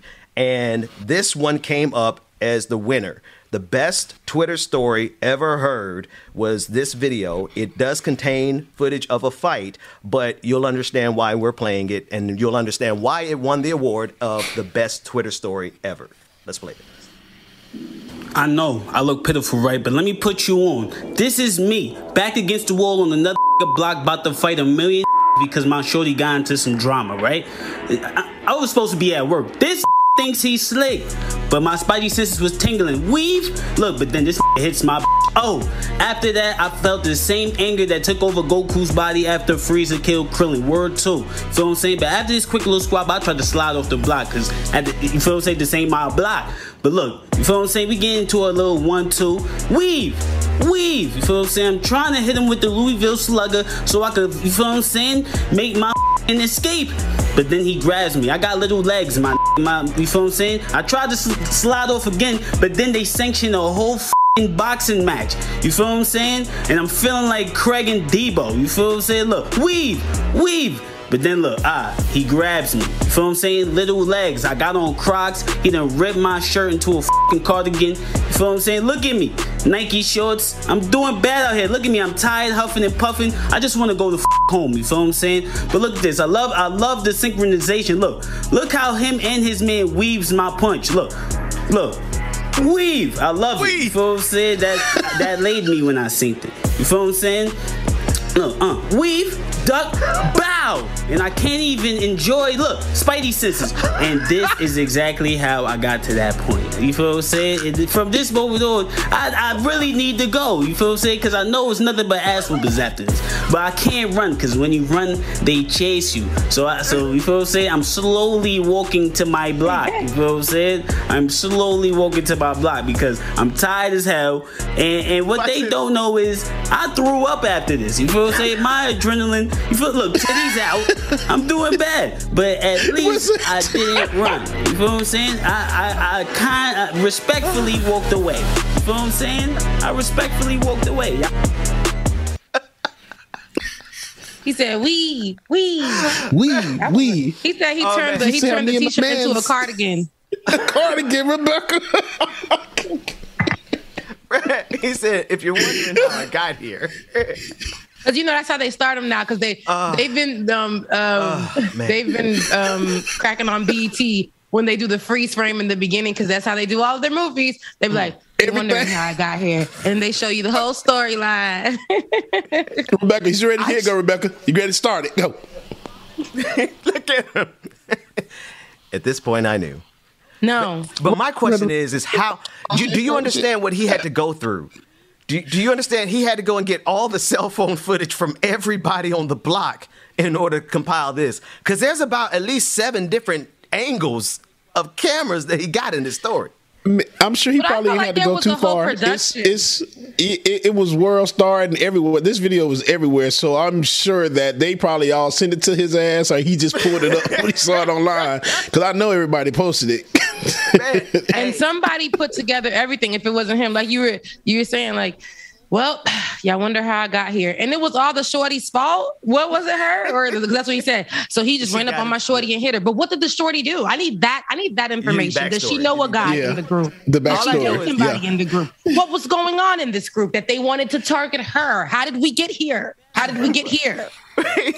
need that information. But he said shorty was got me some drama, shorty. How? What happened? What led us here? Why did the guy come and feel like he can put hands on Shorty? I really would love to know. And you already know when she was probably wilding, and the whole time she was going off, he was probably like, "Man, come on, you just gotta stop. You see all these dudes out here. We ain't from around here, right? We ain't from around here." Chill, shorty. He was thinking, he was like, "Man, I'm about to get jumped because of her. I can already see it coming." Man, listen. He said. So you gonna let them talk to me like that, babe? That ain't right. What my man right here? Shorty, chill. Chill. I got this, shorty. Chill. I got it. Babe, no, they talking to me crazy. And I don't like that. Go get them. They already done. And it was at this moment that I knew I was about to get my ass whooped. Right. No. Hang on. You know when I knew I was gonna get my ass whipped? When I heard her inflection in her voice 20 minutes earlier, I said, "Oh Lord, here we go." I knew it was going to go down this road 20 minutes before. Like, so did this. Shorty always got me messed up and involved in some drama, yo. Babe, let them know we got people. Like, why you standing there? Let them know we got people. Rebecca, this man had. Hey, yo, you know babe, let them know. Let them know, babe. If I know my dude can't fight, I would never put him in that position. I'm just like, babe, never. Hey, but clearly she knew he could fight because there he is. No, because there's a lot of girls out here. No, it's a lot of girls out here that want their man to always put. You got to know what kind of man you got. You got to know if your man got good mouth, like he's in, like he. You got to know if your man, will disrespect somebody in different type of ways. Like just pull up in the nice car, right, and just leave them in the dust, right, and let them know we out here with money, baby. We don't fight. Or if you got a man that be like, he pull out the weapons and just show them, right, just show them. And then you got those who really just are just not that type. They don't like conflict, physical conflict is not their thing. Hands, they don't have those. Okay, so they are just like, you gotta know, babe, just sit this one out. Nah, but he had to reevaluate his whole relationship on the car ride home, because I know he was thinking like, hold on, you don't have no respect for me. You don't have no respect for my safety. You out here just putting us in harm's way. Hey, somebody grab the gif of that scene from Game of Thrones where the dude was standing off against the entire army. That sister had that brother fighting the entire block on her behalf. The whole block. I got more videos. They better not be fight videos. No, it's not. That story.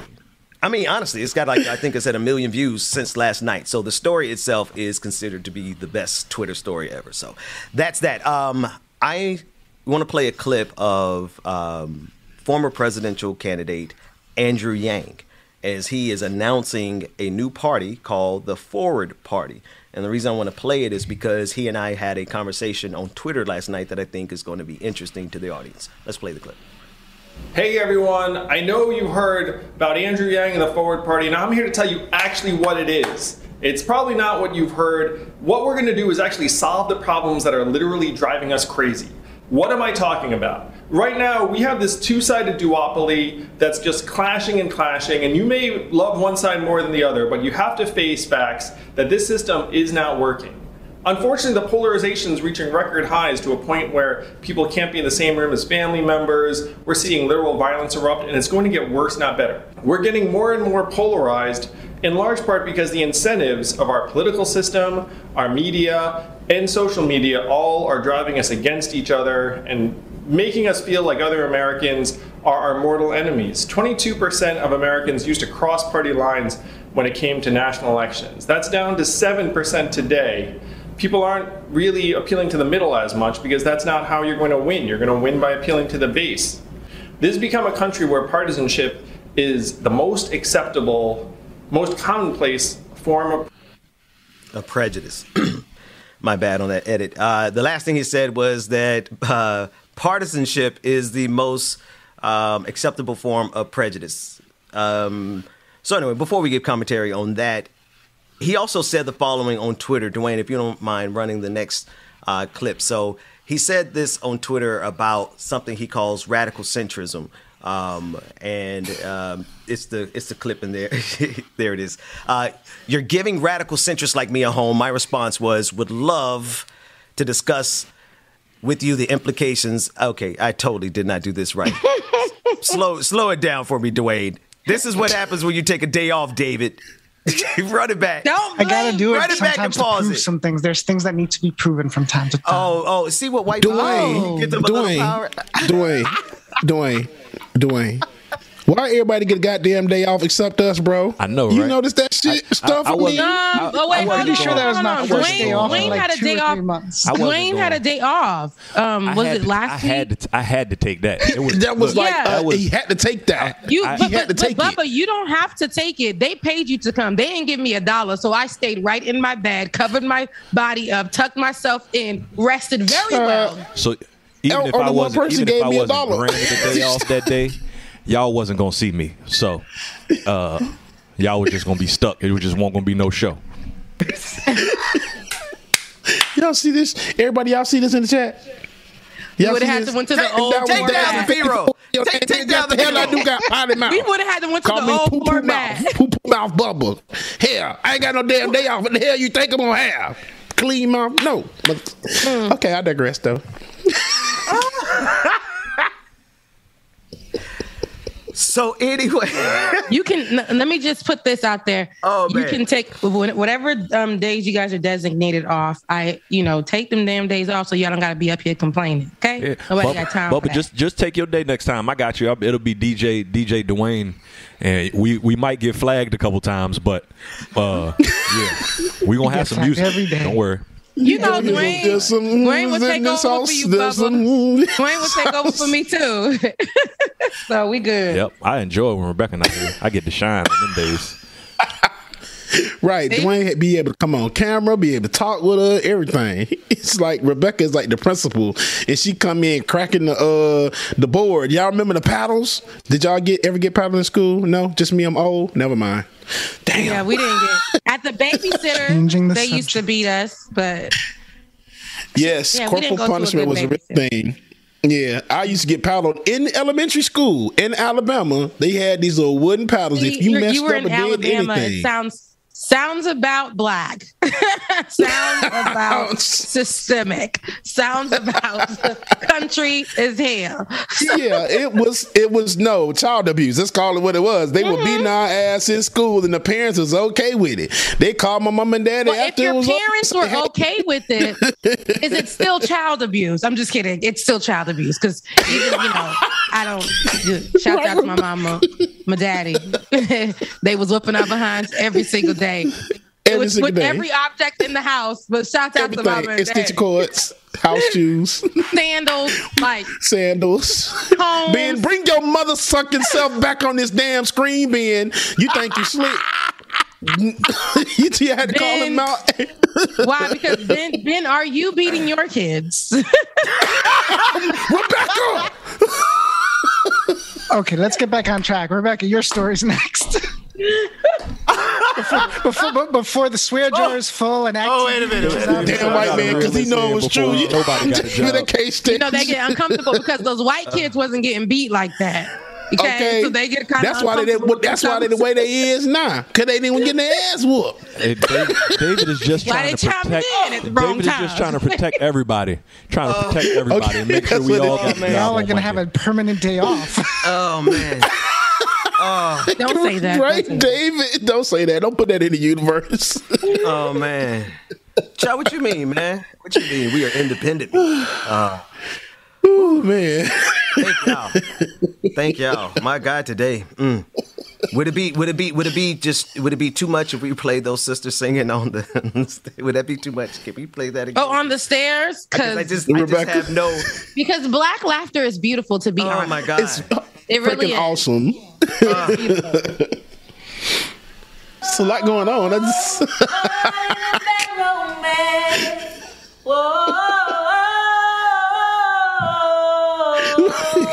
You gotta try to do this without laughing. That's what this is, Rebecca? It has to be.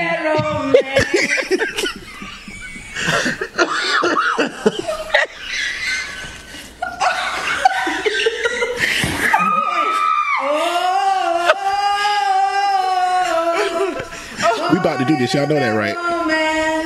Yes. I know.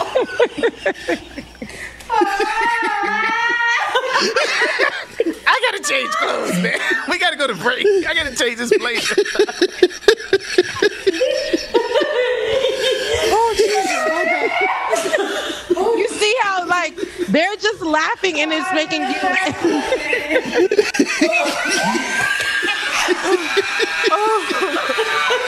I got a headache. My head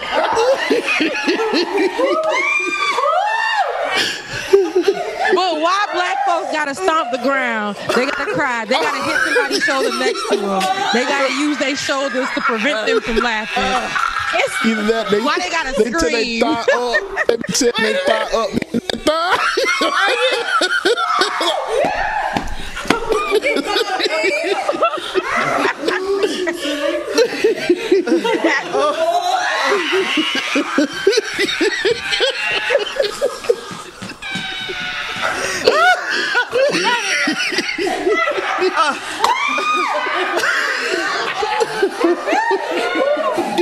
Rebecca, I can't stand Rebecca.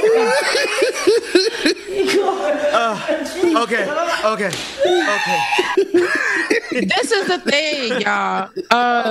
When black laughter is really infectious. I really think they were trying to get through it, the challenge on TikTok, without laughing. So it just wasn't. They couldn't do it. They just couldn't do it. It was funny as hell. Oh my God. Oh my. Okay. Why we about to try it real quick. Okay, let's try. Right, we gonna try it. Okay, y'all ready? I'm started off. Wait. So people don't think we're absolutely. certifiable. Put the sisters up on B-roll so they know what we doing. All right. Dwayne and David, y'all going too to make it better. Okay. Oh yes, David. Y'all ready? Shit, you lucky I ain't got my gift for this from Monk from The Wire. All right. Ready? Hey, you know it's $100 per first. Oh, that's fine. Let's go. I'll pay my fine. No, hey, you got mine, Dwayne? Pay mine too, Dwayne, because I know You didn't say the full word. You didn't say the full word. None of you guys said the full word, but you know better for next time. Stop playing on the show. But go ahead. Okay, y'all ready? Put the sisters on the screen, and it's already on there. If you looked at the screen, man. Away we go. Come on, somebody. Okay, here we go. Go ahead, Bubba. Like it or not. No. Going down. Like it or not. Yeah, no, I can't sing. Is going down. You gotta say that line. Like it or not. It's going down. I have some fun with y'all. I got you. I have some fun with y'all. Like it or not. See, there we go. I was just trying to make y'all laugh. That was me winning. That was me winning right there. I can sing a little bit. I just ain't gonna break it out on this here on Beyonce's interview. Wait, really David. David. Okay, go, David. I'm not. David, get this. Okay, listen. No, we gonna do this for real now. It's the Like It or Not challenge. Hashtag Like It or Not challenge. Upload it to Instagram. Upload it to Twitter. I'll retweet it. I need to hear y'all singing the Like It or Not challenge. Go ahead, James. Do it again. There you go. That's a good idea. Matter of fact, everybody send them in over the weekend, and we can compile something and throw it up on. And I gotta say this: my mother just texted me and said, "Ben, do you whip your children?" Damn it, Rebecca Azor. No, I do not. Oh my gosh, no, not at all, y'all. My children. Jesus Christ, no. You about to have my own. You about to have my own mother. There's a difference. I'm just kidding. No, do not put your hands on your kids. I know, Ben. You are really good and stern with your kids. They just see your face. No. We reason. We they're logical creatures. I feel sorry for whoever they date. Okay, Like It or Not challenge. Go ahead, James. Okay, y'all ready? Here we go. Like it or not, it's going down. Stick. Like it or not, it's going down. Mm-hmm. Keith Sweat. Like it or not, it's going down. Very nasal. Dwayne. Like it or not, it's going down. No, where's Dwayne? Right. Can't never do shit right. Like it or not. Whoa. Y'all are just doing just fine without us. No, David, where are you on this? Yes, David. David. Look at that. Some kind of ally you are. No joke. All right. David, Somebody said they need a Trucker Bubba version. Singing. David, are you afraid to just sing? It's okay. You won't be embarrassed. I don't sing. No one knows David, what you look like when you see your face. They can't even see. Hey, everybody sing together. I don't sing. Okay, no, everybody gonna sing Like It or Not together, and then we'll cut off. And David, you just keep singing. All right, you ready? Okay. Yeah, ready? 1, here we go. 2. Everybody sing like it or not. Terrible. Whoa, wait. That's what you get. Did you hear him? That it was the voice of an angel. Here we go. Let's go to a break. And we'll pull it together. We actually have a story next. We do have real stories. Real news and politics. But you can't tell me this wasn't the best last 40 minutes of your morning so far. We'll be back. James, it's in your hands. I got y'all. Can't stand y'all. All right, y'all. Make sure y'all send them damn clips in. It's going to be fun day. Somewhere come see. It got a little longer, so it seems. And to let y'all know, the Benjamin Dixon Show in the chat room is David talking about save me, y'all. Come a little closer. Oh man, 7 Sweetheart, a sleazy quartet. If the content, David is not gonna make a fool of himself on Beyonce. Environmental Coffee House. Good morning, Brother Bryce. Good morning. KFC said he wanted to hear it in the trucker bubble voice. Like it or not, it's going down. Like it or not, y'all stick around. Oh, Rebecca is here. Losing my mind, can't find the words. No, I can't seem to find. I'm about to log out because I can't with y'all today, okay? Y'all make sure y'all stay tuned and make sure that y'all have your face in the place tonight. 90s patron party is going down. 90s patron party tonight. Patreon.com/likeitordot. Patreon.com/likeitordot or Patreon.com/the BPD show. Shay, yes you should, Shay. Good morning, Shay. B, I know you out there somewhere. Good morning. Come a little closer. Jam tune, y'all are killing me. Let me breathe for a minute together, please. Yes, Jam tune. Good morning. Oh my gosh, man. My stomach hurts so much right now.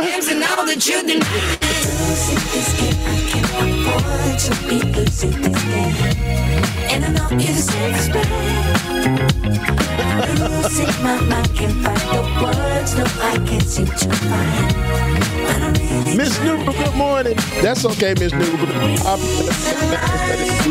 my stuff, so it's okay. They'll be all right.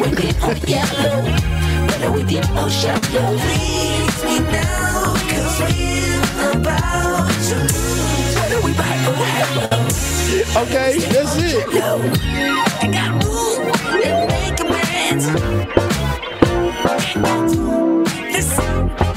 Brother Lateef, what's going on, Lateef? Good morning, sir. She's got a million things to do today, and you know she's gonna do them. There ain't no doubt. I'm right back. She's got a million problems. KFZ, I got me a sleeveless leather vest too somewhere that I'm gonna put on. There go B. She popped in the chat just in time. She's all about it, yeah, she wants on it, yeah. And yeah, she does it. I know, Mara, it looked lemon yellow, but it's actually like a cream color. This is my light going in and out, in and out, in and out, in. No? Okay. So don't despair. She's got what you want. She's got what you need. Be like came right on cue, like right as the song came on. Hey y'all. Leave all your worries behind. Just come to mama. Come on, just come to mama. She'll take care of all of your drama. Industrial Arts, good morning, brother. Just come to mama. She's gonna make it alright. Oh my God. Like she's a queen, but Shoot the Dragon just said a joke in the chat. She said, where do DJs do their research? Wikipedia. You better listen to me. She's got what you want. She's got what you need. You know she's got everything. So boy, don't you cry. Leave all your worries behind. Oh, yeah. Just come to mama. Come on. Just come to mama. She'll take care of all of your drama. Baby boy, just come to mama. It's Ronnie on the line. Yeah, I know she's stressed, but I gotta say that makes me even more impressed. Cause she juggles it all and does it lovingly. And on top of it all, she keeps on loving me. Her eyes, her lips are my desire. She sways her hips and I'm on fire. Yeah, I love her from every angle. Bottom line, I wanna tell her I'm thankful. Just come to mama. Come on. Just come to mama. She'll take care of all of your drama. Baby. All right, right, y'all. Here we go, y'all. Welcome back to the screen. Ben and Rebecca. Y'all saw that chat that David just put in the Slack. No, what he said? He cussing us out? He would pick the one comment in the audience that's gonna be like, what did they say? Tamara said, David is an angel to put up with some of this ish. To point out the one comment. David, listen, I feel like David actually has a nice voice. And what's funny is just to find out, because we're just finding out things about each other every single day. I don't really know y'all like that. But I just found out, recently when the Hurricane Ida thing? Yeah. And when Hurricane Ida was passing through New York, we found out, I thought David lived on the outskirts. David's right there in the Bronx. I'm like, what the hell? David, you remember we pulled up to New York to go have a conversation with that company we won't name. Yeah, no, David is down and well, at that point I was in White Plains at that point. I was in White Westchester Plains is at that upstate. point. Yeah, I wasn't in the 5 boroughs at that point. But you're in the Bronx right now, which is very interesting. Yeah, it's wait funny, a minute, you had to travel? You traveled up there to come see us, man? Well, it was like an hour, 45 minutes. Not that, it's basically par for the course no matter where you are. All right, listen. This is not going. We're not going to turn this into Celebrate a White Person Day. But David's been rocking with me. Get off of look. Now I'm like, get off of David's back. I'm trying to really include him and make this a diversity and inclusion moment right now. No. I just want to hang on. Let me just get my truth. David has been rocking with me since before, probably since episode 2 of the Benjamin Dixon Show when I was in my orange room. So I didn't know you even traveled that day. I didn't know you traveled that far. I thought you were in the boroughs at that time. I'll just say Sane Progressive. Oh, don't say that. No, man. It's like legendary. Don't say certain names. Anyway, we digress. David, production has been horrible today, and it's because you took a day off. And James, that lets me know the key for y'all to take your day off is to just say y'all just don't even come. Because that's like Rebecca. Did. What did she do? Don't come. David said, Ben, you're on your own tomorrow. In the words of Kamala Harris, don't come. Don't come. Rebecca. But oh man, ESPN is in some kind of controversy again because of one of their on-air talents, Sage Steele. She reported this is new. Sorry, I'm reading some updates on it as we go. But recently, she made some comments while she was on a radio show, and the comments that she made were very interesting as it related to biracial people in the race that they pick on their forms. Let's take a listen to what she said. That's the second one. When you fill out your census, I'm like, well, I don't know when the last time I filled out my census was, but if they make you choose a race, she's like, what are you going to put? I go, well, both. She's like, well, you can't. She goes, well, what if Barack Obama chose black and he's biracial? I'm like, well, congratulations to the president. That's his thing. I go, I think that's fascinating considering his black dad was nowhere to be found, but his white mom and grandma raised him. But hey, you do you. I'm going to do me. I do think as women, we need to be responsible as well.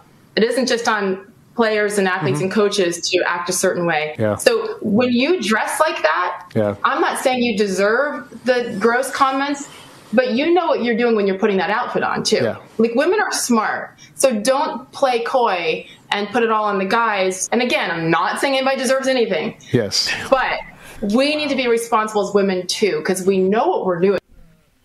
Wow. There's so much that happened in that whole thing. I wish we would have broken up that way. But starting off with the comment that I made, we don't know why she's okay. So she's talking about race. Day off. Go ahead, Rebecca. Yeah, I did take a day off. When I take a day off, ain't no news for me, and it was very nice. But coming back to it, I'm sorry for interrupting. Forgive me, Queen. Go ahead. That's okay. That's okay. I know you guys get unsettled when I'm not here, but let's bring it back in. So with the first comment that she made, it having to do with race and how the fact that she doesn't. Let's understand, she is a black woman, right? In America. Like, look at her. Hair she got a little kink in that curl, okay? Right. Sis, you're black. You're black. You are, and I'm pretty sure on ESPN they refer to you as one of their black anchors or their black talents. Right. You are that.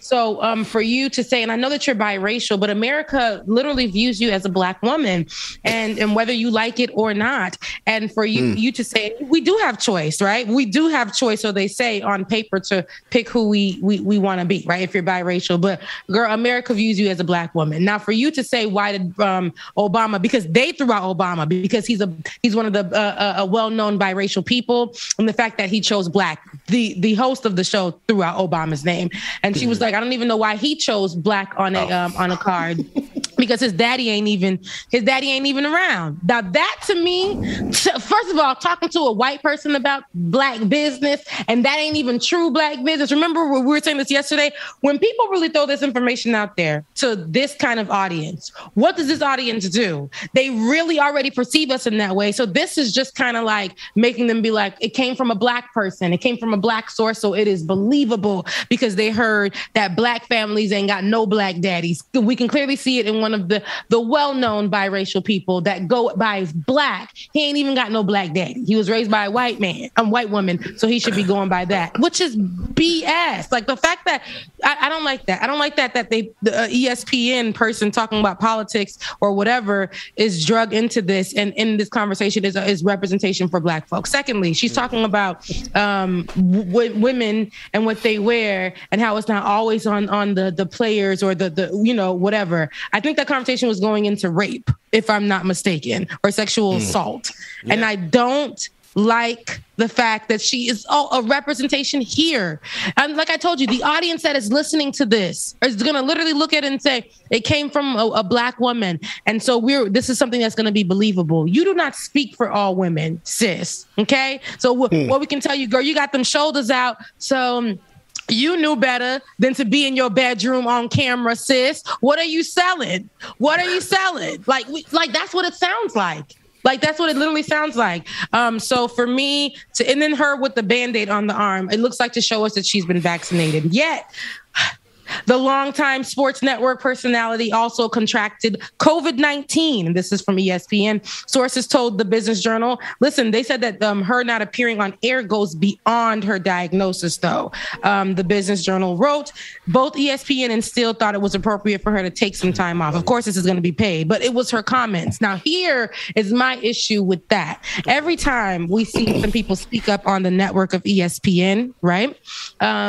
It's usually when the men speak up, there's not much that we see happen to them when they are on ESPN. Men speak up on politics a lot. I see white men. I watch the damn whatever ESPN shows come on, and I will watch these men, mostly white, say something referring to politics or say something out of bounds. So I'd be like, are they serious when are they seriously mixing the sports and politics thing? And they're saying these, comments and all this stuff, but they're okay. Even some of the black anchors or black personalities or talents on ESPN will say something and it'll be okay. Right. But when these women of color, and I'm not saying that Sage Steele was right for her comments or whatever the case may be, but I will say ESPN on this one. Every time a woman of color speaks up or around any conversation of politics, what we see is they are reprimanded like nobody's business, right? We saw this with the whole Maria, and I forgot what the woman's name was, the redhead, right? She spoke up against that woman and literally had a record of her, and she was now removed, right? And then we got what's her name? Jamel Hill, right? She spoke up on something political, and we ain't never see her again. Now this one. Now, whether I like her comments or not, because I'm, let's put it out there. I don't. But the fact that they went in 2 seconds and was like, nah, she got to go. She got to go. Why though now? Because I've heard a lot of people that sounded really far right on your network speak for far right things on your network, white men. And y'all have done nothing about it. But yeah, for some reason, when these women of color speak, it's like, hey, girl, listen, you already ain't supposed to be here. Now you shut up now, because now they gave her like a slap on the wrist because they told her they'll give her like, hey, we'll just give you some paid time off or whatever. But it's still, I just don't like the way ESPN moves when it comes to their personalities of color. I really don't. I don't like it at all. I don't like it. But other than that, sis, where you going with these comments? Way to be faithful to your argument all the way through that and flipping on the loved it when you needed to shift gears and argue a different position, because a lot of people would have just followed that straight through to say, yeah, she should have been fired, blah blah blah blah. But you were like, nope, hold on, you got to tell the truth wherever it takes you, like it or not. Like it or not. Shout out to Dr. Carl. Hey, maybe if we say Carl Mack 10 times, maybe we say it 10 times, he'll show up. He'll appear. Dr. Carl Mack. Dr. Carl Mack. That man done hit the road and never came back. His name is Jack, and he ain't coming back. I talked to him last week. He's good. He's doing good, man. He's doing good. He's just, doing it. So you talked to him, Ben? I talked to him. He's coming back. Yeah. Oh, he's coming back?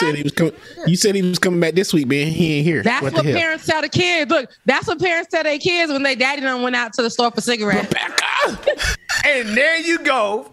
And that's there what you go in front of mixed company doing the same thing. I ain't say it was black dad. I believe he's been fathering out of state. Doing that thing with his college-age son. That was a really poorly timed comment. I ain't say it was black. I ain't say it was black dad now. That was a really poorly timed comment, David. Oh man. But no, not fathering out of state. I'm gonna use that one. He's fathering out of state. No, it's just fathering out of state. I did finish it, but I don't think you heard me. Y'all are out of control today. What is all that is the new version of your daddy went off to the war. That's it. Oh, Jesus Christ. Oh man! Oh my gosh! Out of control. This is what wrap up. This is out of control, and I just feel like at this point in time, I want no parts of this. What were you guys doing yesterday? Because this is the energy that you guys started with on the show today. So, what were you guys doing yesterday? We actually had some really great conversation. It was actually really good. We went this bad yesterday. So now you guys are bringing that same energy on today and trying to drag me in with y'all. See, the spirit of yesterday won't even a whole lot of jokes.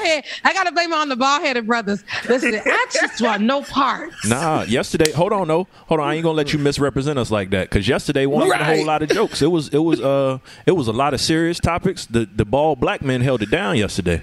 You would have some educated, black, intelligent brothers on the screen yesterday. We was in our bag yesterday. Oh, y'all was securing the bag. Not bad. No. Yeah. We weren't securing the bag. We were not securing the bag. We were in the bag. Yes. Okay. So I need the security of the bag to be a little, needs to be expedited. But yeah, let me start. So it's not secured yet. So you were inside of the bag, but it wasn't secured yet. Okay, got it. Securitization of the bag must commence. Post haste. So what were you guys talking about yesterday? Give me like a little bit of a. No, I had my dude Tim Black on yesterday. Yeah, and we just chopped it up about everything. Yeah, we've already gone over into the after party. Helpful. Did she do it? She let you do it. So here's the question: Do we keep the after party open? The after party can go. This is on me since I wasn't here. I want to spend a little bit more time with you guys, and unfortunately, I got to give you guys the bad news. Don't fight me, because I really, really, really, really, really, really, really, really 100% wanted to be at the after party today. I forgot about a wedding that I have to be at today. You mean the patron party? Yeah, the patron party, and I really wanted to be there because I want to do the 90s 2000 outfit. I want to do that. Unless y'all want to switch it to Saturday, I could come on Saturday. You scared the hell out of me, because I thought you was about to say that you got to go back in the office. But that's cool. If you missed the patron party, I'm cool with that, girl. I would never say that on air like that. I would never drop that like that. I would tell you first. Because I probably would be crying or something. Was your heart palpitating? I'm like, oh Jesus, bro, you don't understand. I was about to walk out. About me. You guys really, really care about me and my well-being. My heart skipped a beat. I really appreciate that. No, we are not. That's like the third time she's done that to me. Yes, Dwayne David. Hey, this came from the chat partially, but on Thursdays when Rebecca's not here, we got to make sure that it's only bald black guys. And Thursday's show is going to be called The Bald and the Brilliant. Oh, I go wrong with that. I thought you were going to say. I kind of like that. Yeah. I thought you were going to say the bald and the beautiful. I was going to say, hold on now. No, we don't want to go that far. But the bald. Well, she's beautiful though. No, we're not talking about. This song ain't about you. You ain't here. But no, they are because it's Thursdays. Yeah, you ain't. Oh, Thursdays I'm not here. Yeah, see, we making plans. It's not about me. You. Okay. Yeah. Goodness gracious. Y'all do know y'all are my therapy. That's right. Laura Stroud in the chat said a wedding tonight. Rebecca No, Azor. seriously, it's cheaper. No, it's cheaper on Fridays. If you want to see the clips of the wedding, since y'all think I'm lying, just follow me on the gram. You already know what's up. You'll see me in my stories, and you'll see me like really cute, and having drinks and celebrating love. Now, I would love to be. I forgot all about this wedding until I got the reminder, and yeah, I promised her I'll be there. So I have a secret too, because I forgot all about the pager party, which is funny as crap because I've been plugging this pager party every day this whole week, and here it is. We like, we're going to the haunted house on Friday night. Yeah, we're going to the haunted house. I done bought the tickets, and then Q was like, "How you gonna go to the haunted house and you had a pager party to do?" I said, "Man, what the F word?" But it's cool because I can use them for tomorrow night, so I'm good. Okay, man. Hey, man. Hey, man. You guys like playing with emotions. Oh my God, you had me on the edge of my seat the whole time. I'm like, how does this start? Man, I've been blowing it up all week. Because I'm about to go throw this behind in a circle at the haunted house party. Okay. That's what I thought you were saying. And y'all know me. As much as y'all talk bad about me on air, I would have been like, okay, James, no problem, man. We'll work it out. Let's send an email out to all the patrons. Let's reschedule. I want to be there though. Like I feel like y'all should do it on Saturday, but that's just me. See, now my Saturday already booked. Now we'll have to do another 90s, and we can do 80s and 70s too. Okay, so do the 80s and 70s. I like the theme. I like the themes because it makes it better. So just so that there is no confusion for anyone listening, watching, or observing, it's still tonight. The patron party is tonight. Yeah, it's tonight. Patreon.com/like it or not, or patreon.com/the BPD show. Either one gets you access to the club. Go ahead, Rebecca. I have really nothing to say. I'm just gonna kind of like. You just cut me off for no reason. Good, my God. Yeah, no. Well, you've been cutting me off all show. Don't start now. What I will say is, I will check in. I will check in on. I will check in probably because I'm probably gonna be home a little later, so I will check in after if I am not intoxicated, and I will be wearing my mask. People, I will. I promise. But if I'm not intoxicated like that, I will be strolling in because the wedding is like 5 minutes away from here. So I got to do my hair. I think I'm going to go with the bob, but I got to do my hair and then like whatever. But I'll check in if I can. I will. I promise. I'll check in if I can. That's cool. Well, you know us. We'll go. And 90s had a lot of music that I saw. And I said 80s, 90s, but 80s also had a lot of music. So I'm just like, I could just stick to the 90s, and that's going to carry us to about 6 o'clock in the morning. So. Because 90s is everything. You know, 90s has a lot. A lot. Speaking of 90s music, y'all see the next verses that was announced? It's gonna be Big Daddy Kane and KRS-One. No. Oh wow. October 17th. Wait a minute. That's the next week. Next Sunday. Okay. Wow. Nice. Okay. So here's a funny story. So Big Daddy Kane, she's got a story to tell. You. So at my university, the most illustrious university in the nation, sitting on the highest of 7 hills in Tallahassee, Florida A&M University, the best HBCU in the nation. But at that university, my professor was Play from Kid and Play, and he created this. Oh wow! we had a class called the Architects of Hip Hop, and they teach that class over there. And he was the guy that brought that course to us. So shouts out to Play, but he was he was my professor, Professor Chris, and he built this whole thing. He was like, we're going to take a couple of, elite students at the HBCU. And my name was mentioned among those elite students. And we gathered together and did this Architects of Hip Hop show. And the person that we interviewed was Big Daddy Kane. A lot of us in the room heard of him, heard his music, but, it wasn't our age group. But I can honestly say, hearing him talk and just his swag and all of that, it was like Daddy K. It was such a moment because we were taught a lot though. Like he just kind of spit a lot of facts, and he was just so cool about it. And that was a moment I would never forget. That and I was a part of the production team for that particular event. Rebecca was trying to have him change his name to Sugar Daddy Kane. I don't know. I was like 2 years old. He still was looking like a grandfather to me, but it was a beautiful moment. Now I would probably be like, "What's up? They call you Daddy Kane." No. You gotta put the Big Daddy in front of it. Don't disrespect the because they call you Big Daddy Kane. Big Daddy Kane. Big Daddy. Hey, Big Daddy. Wait a minute. We didn't cut off the. We're still public, folks. Oh yeah. Oh, so I say all that to say, Patreon.com/like it or not. Yeah, but I say all that to say, actually, Ben, I say all that to say, yes, go to patreon.com/like it or not, become a patron today to get these moments in the background, because right now we're very light. We would be a little bit more hair laid down, flowing draped down the back. But right now you're getting just the bun. But listen, I say all that to say our critical race theory has now become something about teaching people, just teaching Black stories or whatever. And it shouldn't be that. It should be history, period. Right? I know that at our universities, they have to create programs, especially at the PWIs. They have to create these programs. When you go into African-American history, what are you learning about? Martin Luther King, Rosa Parks. You're not learning about Fannie Lou Hamer. You're not learning about her connection when it comes to voting rights, right?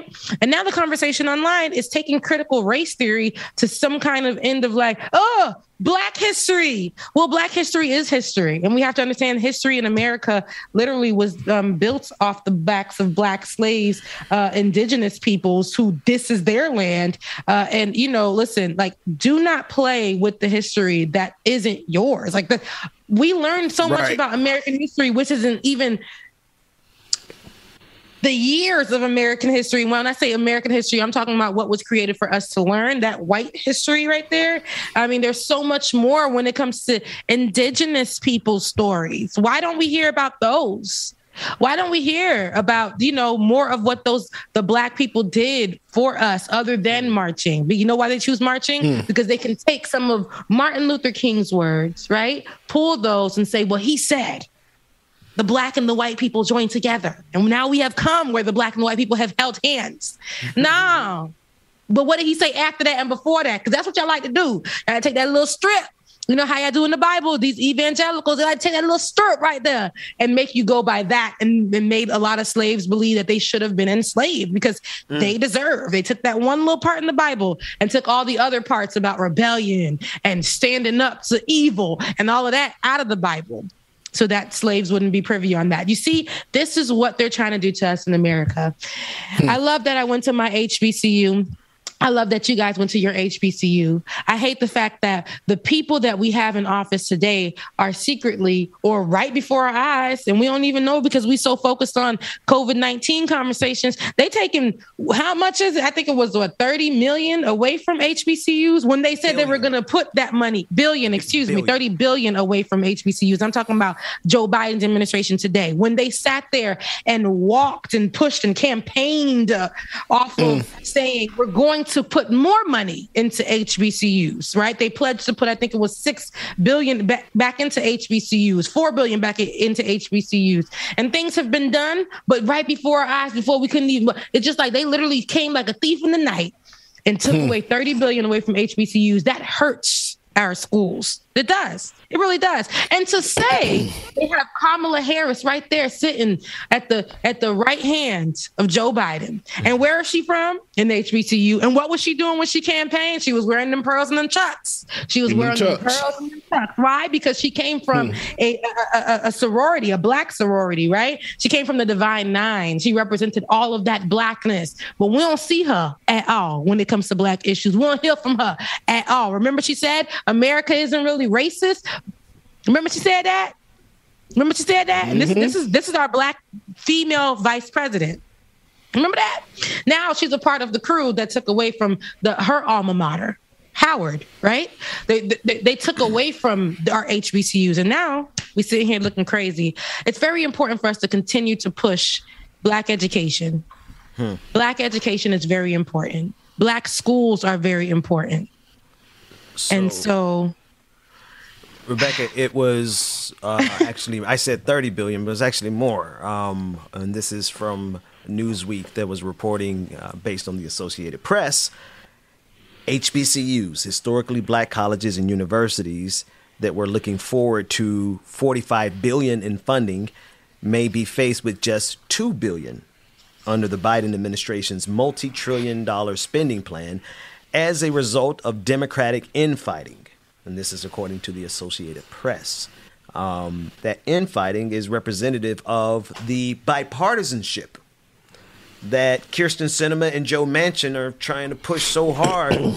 And in the midst of them fighting for bipartisanship, what has snuck in underneath, and you're right, underneath the Biden administration, because they're responsible for this. If this goes down this way, and they are negotiating and they are triangulating and they're trying to get some bipartisanship, look who gets cut. HBCUs, black folks, to the tune of $43 billion worth of cuts.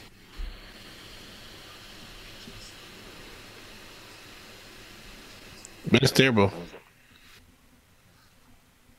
No.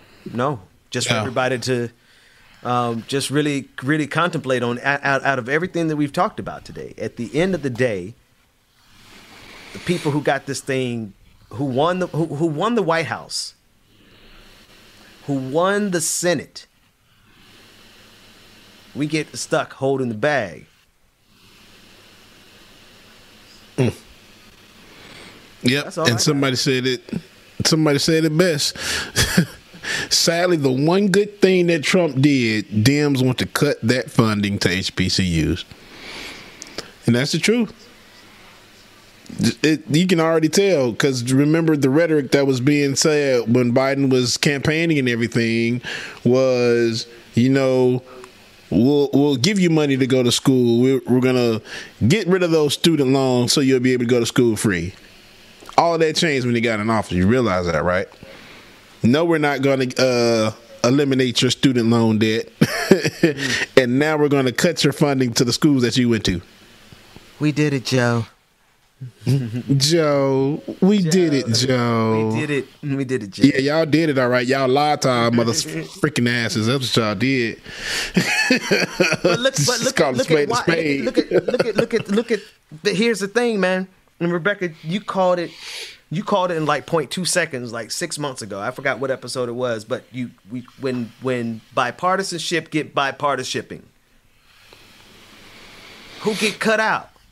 Right here. This is it. So all that stuff they're talking and negotiating about the infrastructure, about the bills, the budgets, and the funding, and the debt ceiling, who's getting squeezed out?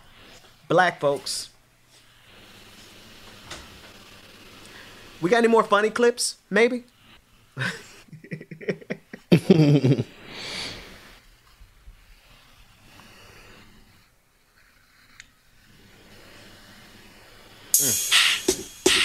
Hey, now walk it out. Now walk it out. Now walk it out. Now walk it out. DJ, now walk it out. DJ, what's on the track? Walk it out. DJ, walk it out. We at it again, baby. Hey. Yeah. Right. Listen, I've seen this video. It's a video of the sister. What is that? What is that device? It's like a bike that you can walk on? Yeah, I've never seen it before. James, I was curious too. I don't know if this is something they actually sell. Yeah, it is. It's like a treadmill bike. I think that's what it's called. It's so you're like walking on the treadmill, but it's still powering the bike, if that makes any sense. It's like you're walking, but you're walking they replaced the pedals while riding for some kind of walking track. Yeah, while riding a bike. It's really weird. I want to try. I want to try that. That looks good. That looks good to me. All right, what else we got? Let's run one more clip. Let's run one more clip, and we're gonna get the weekend started early, James. We're gonna get out of here. Yeah, we're gonna get out of here because tonight at 9 p.m. Eastern Standard Time is the patron party. We wanted to give you a little bit more of public access to what we do in the after party, which is let down our hair, such as it is, and we're gonna have a lot more of that tonight at our 90s themed patron party. Patreon.com/like it or not. Dwayne or David? Let's do two more. Okay, so we're going to do two more. All right, David, you call them. AP6, and then we can guess some music at the end. But AP6. Hey, real quick. Don't take pictures of me. Oh no, I was gonna say, Ben, didn't you say where you got that information from about the number, the 46 billion, 45 billion? Yeah.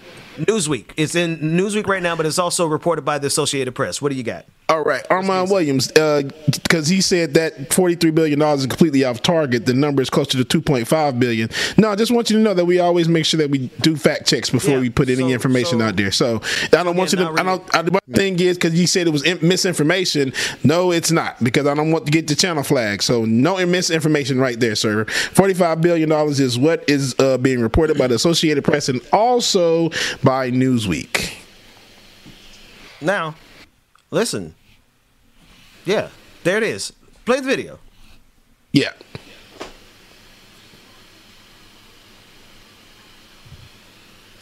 Dwayne. Don't take pictures of me. Don't take pictures of me. It's none of your business. So usually I'll do the initial video and something like that, and then when I find out who the person is, I'll do the update, and then that's it. I had no intention of doing another video about this guy, and then Home Slice here decided to message me on Twitter and tell me what a lying piece of shit I am, and that he is going to sue me for deformation of character. Is he blaming me for the Grand Canyon? Now, as funny as that is, there's a bunch of stuff in that message that's funny. First of all, he's claiming that he was not taking her picture, and he seems to think that's the reason everybody thinks he's a piece of shit. And while that certainly contributes to it, the reason everyone thinks you're such a piece of shit is because of your actions in that video and the way you spoke to her. It's not defamation to show you doing something that you actually did in 4K. But he says, wasn't taking her picture, he was going for a pack of cigarettes. Okay, so then when she accused you of taking pictures of her, your response was, oh no, I wasn't, I don't know what you're talking about, right? Don't take pictures of me. Don't take pictures of me. It's none of your business. No, you told her not to dress like a whore, which has nothing to do with you buying cigarettes. Although it could, in your twisted mind, serve as a reason why you took pictures of her. Then he's hung up on weird things like, I don't shop at Target, and that's not my truck anymore. It was stolen. I don't have that truck anymore. As many times as he said he doesn't have that truck anymore, I'm pretty sure he absolutely still has that truck. But as long as we're looking at messages from old Leonard, let's look at some messages that he's sent other people recently. We got this one saying he didn't take the pics, but anyone can take pictures in a public place. We got your classic fight me, bro. He's a big fan of offering multiple women pictures of his dick, even ones who tell him they're underage. And as shocking as it may be, he's also a racist. Wow. Like you're a real piece of shit, Leonard. And as for your last message to me, where you stated that you're going to sue me, and if that doesn't work, you'll come visit me yourself. I don't know if you're in a hurry to get to hell, but that's certainly one way to get a fast pass. So my recommendation is that you crawl back underneath that rock you came from. All right. Wow. Hey, he's usually a lot more civilized. He's like he had time for him today.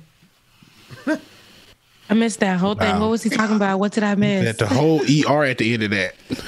Yeah, he had a some guy. ER. Yeah, he did.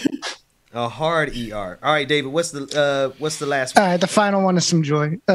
Which one was that? Which AP7. AP7. Black classics you should know in the first few notes, part 7.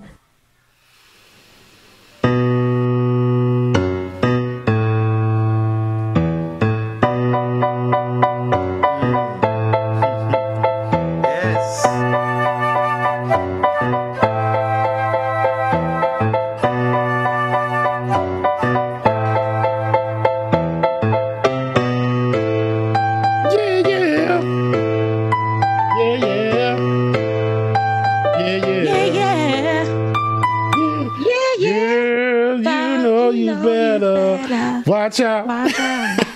Ba, ba, ba, ba, ba, ba, ba, ba, ba. That's my song. Okay. That thing. That one. So y'all going to the concert? No. The tickets too expensive? Expensive. No, I just thought about it. It was like, I love the Fugees, but I'm just like, I'm only going to go to hear Killing Me Softly, Fuji La. Oh, well, no, we talked about this already. And I told you that because we don't think I don't want to hear Lauren do her old personal renditions of her old songs. I want to hear the old songs like they were on that album, which will never happen. Not said until she get the masters back. Until she gets her masters. But yeah, it's just we don't know how the Lord works.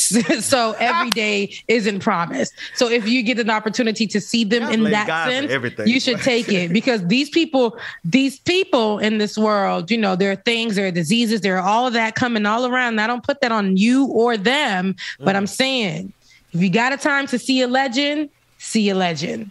And that's how I'm gonna just put it. Good. I saw Outkast twice. Like they did their return concert. So those are my legends, because I came up with Outkast. So when I saw them, they had the whole Dungeon family, the Goody Mob, everybody with them. That was it for me. I've seen Jay-Z and Beyonce several times too, but Outkast, seeing them downtown Atlanta under the skyline, the most magical thing I've ever seen in history. And that's beautiful, Bubba, coming out of Atlanta. But for me, as a Haitian, Fugees coming back together, and, after all the drama in between that, who comes back together after that? I know. To see Outkast. And to see Lauryn Hill. Well, Outkast is nice. Outkast is nice. I'm not saying they're not legendary, but I also will say that the Fugees are very legendary. And I think that, if you do have an opportunity to see any legends that you like, definitely take a chance and go see them, because like I said, there are so many people that are passing or not doing their music anymore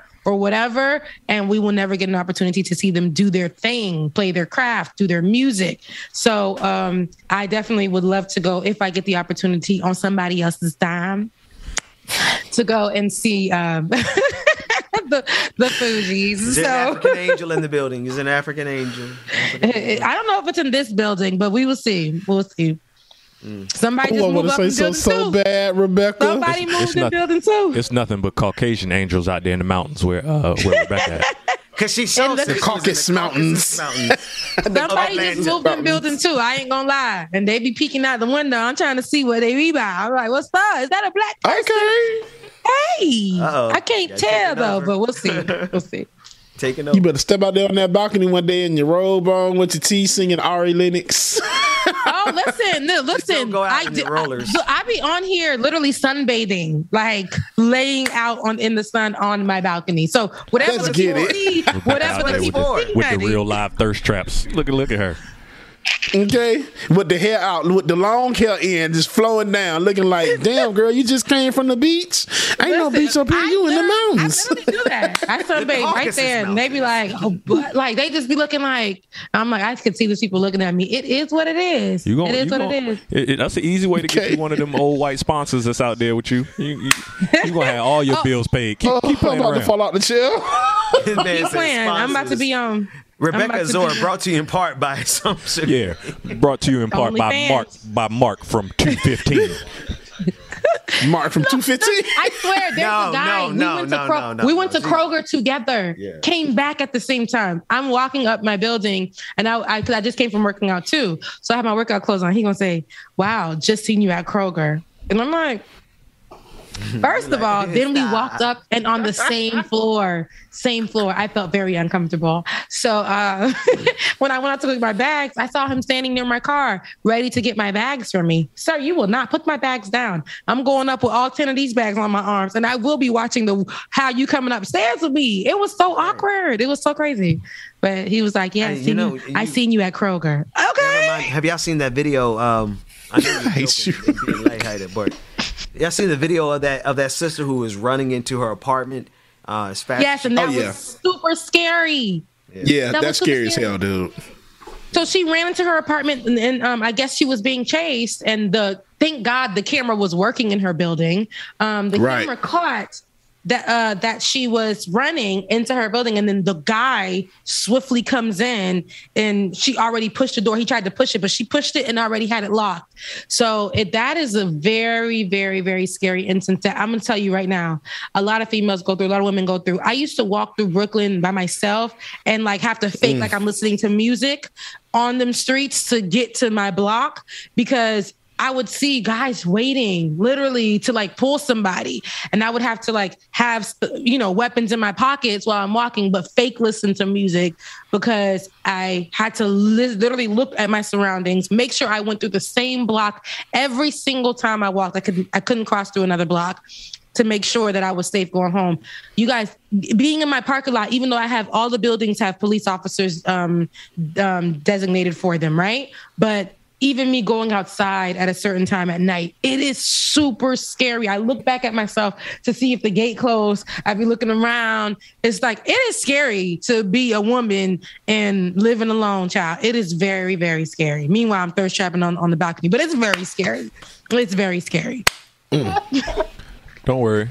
Richard is watching. He just waiting. Don't say that. He got his little money gun. Richard is in the context of this conversation and the way you said it. Richard is a scary ass name, brother. You gotta. It really is. Richard is kind of scary. Bernard or something. I don't know. Hey, that's not any better. Hey! Remember, we're not going downplay the Bernards out here. Yeah. Bernard is not. I'm telling you, Bernard is just not the best type of. Hey, Benson. You know what? You're the Benson. Tyler. Thank you all Tyler. for How about joining us Tyler? today. Not Tyler Thank you all Hackner, for but joining Tyler. us today. We're gonna put an end to this Bernard slander. You can't. Bubba, play some music. You want that? But just for the record, I offered up Bernard as a better solution, as a better name than Richard. That's what I was doing. So it wasn't Bernard. Oh no, I'm sorry. I got you. But I respect. I put some respect on your name, man. I ain't got. Ben, what's your middle name? Paul. Sponsor. Yeah. Purnell, ain't it? Purcell? No, Purnell? It's Paul. No, he is church. Ain't it Purnell? It's given Paul. Damn.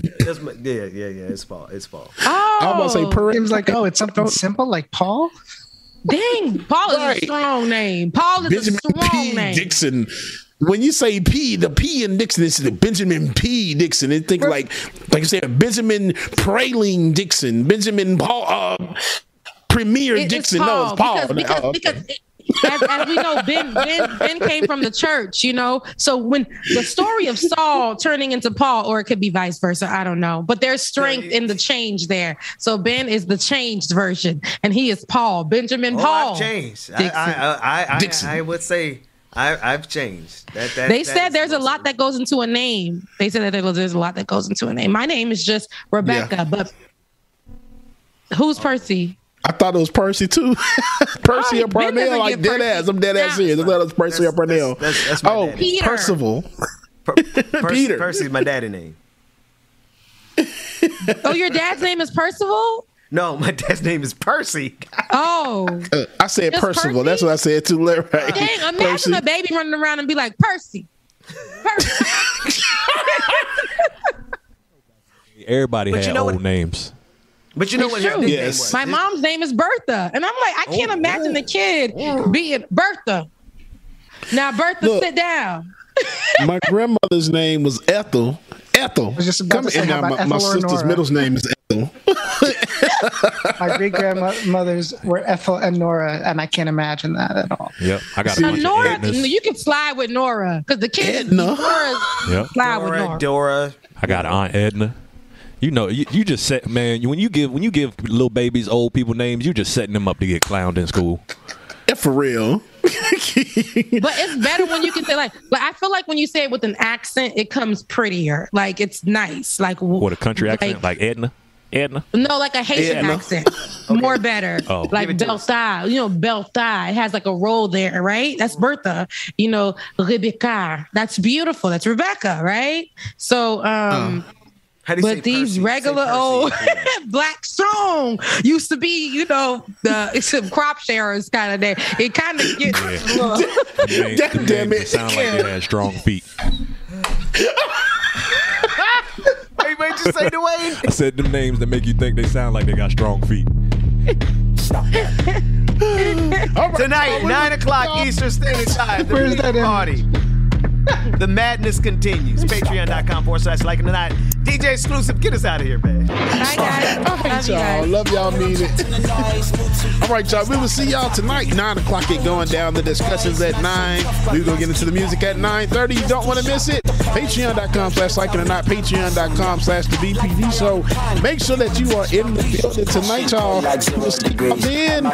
Deuces. Revolutionary guy let out the streets. Locked in a cage, I'ma let out the. Wake up, get out the sheets. We came for one man, forget my peace. You take the west, I'll take on the east. I'ma put him in the cage, never let out the. I hear him chat to the noise. Move too quick, can't stop for the talking.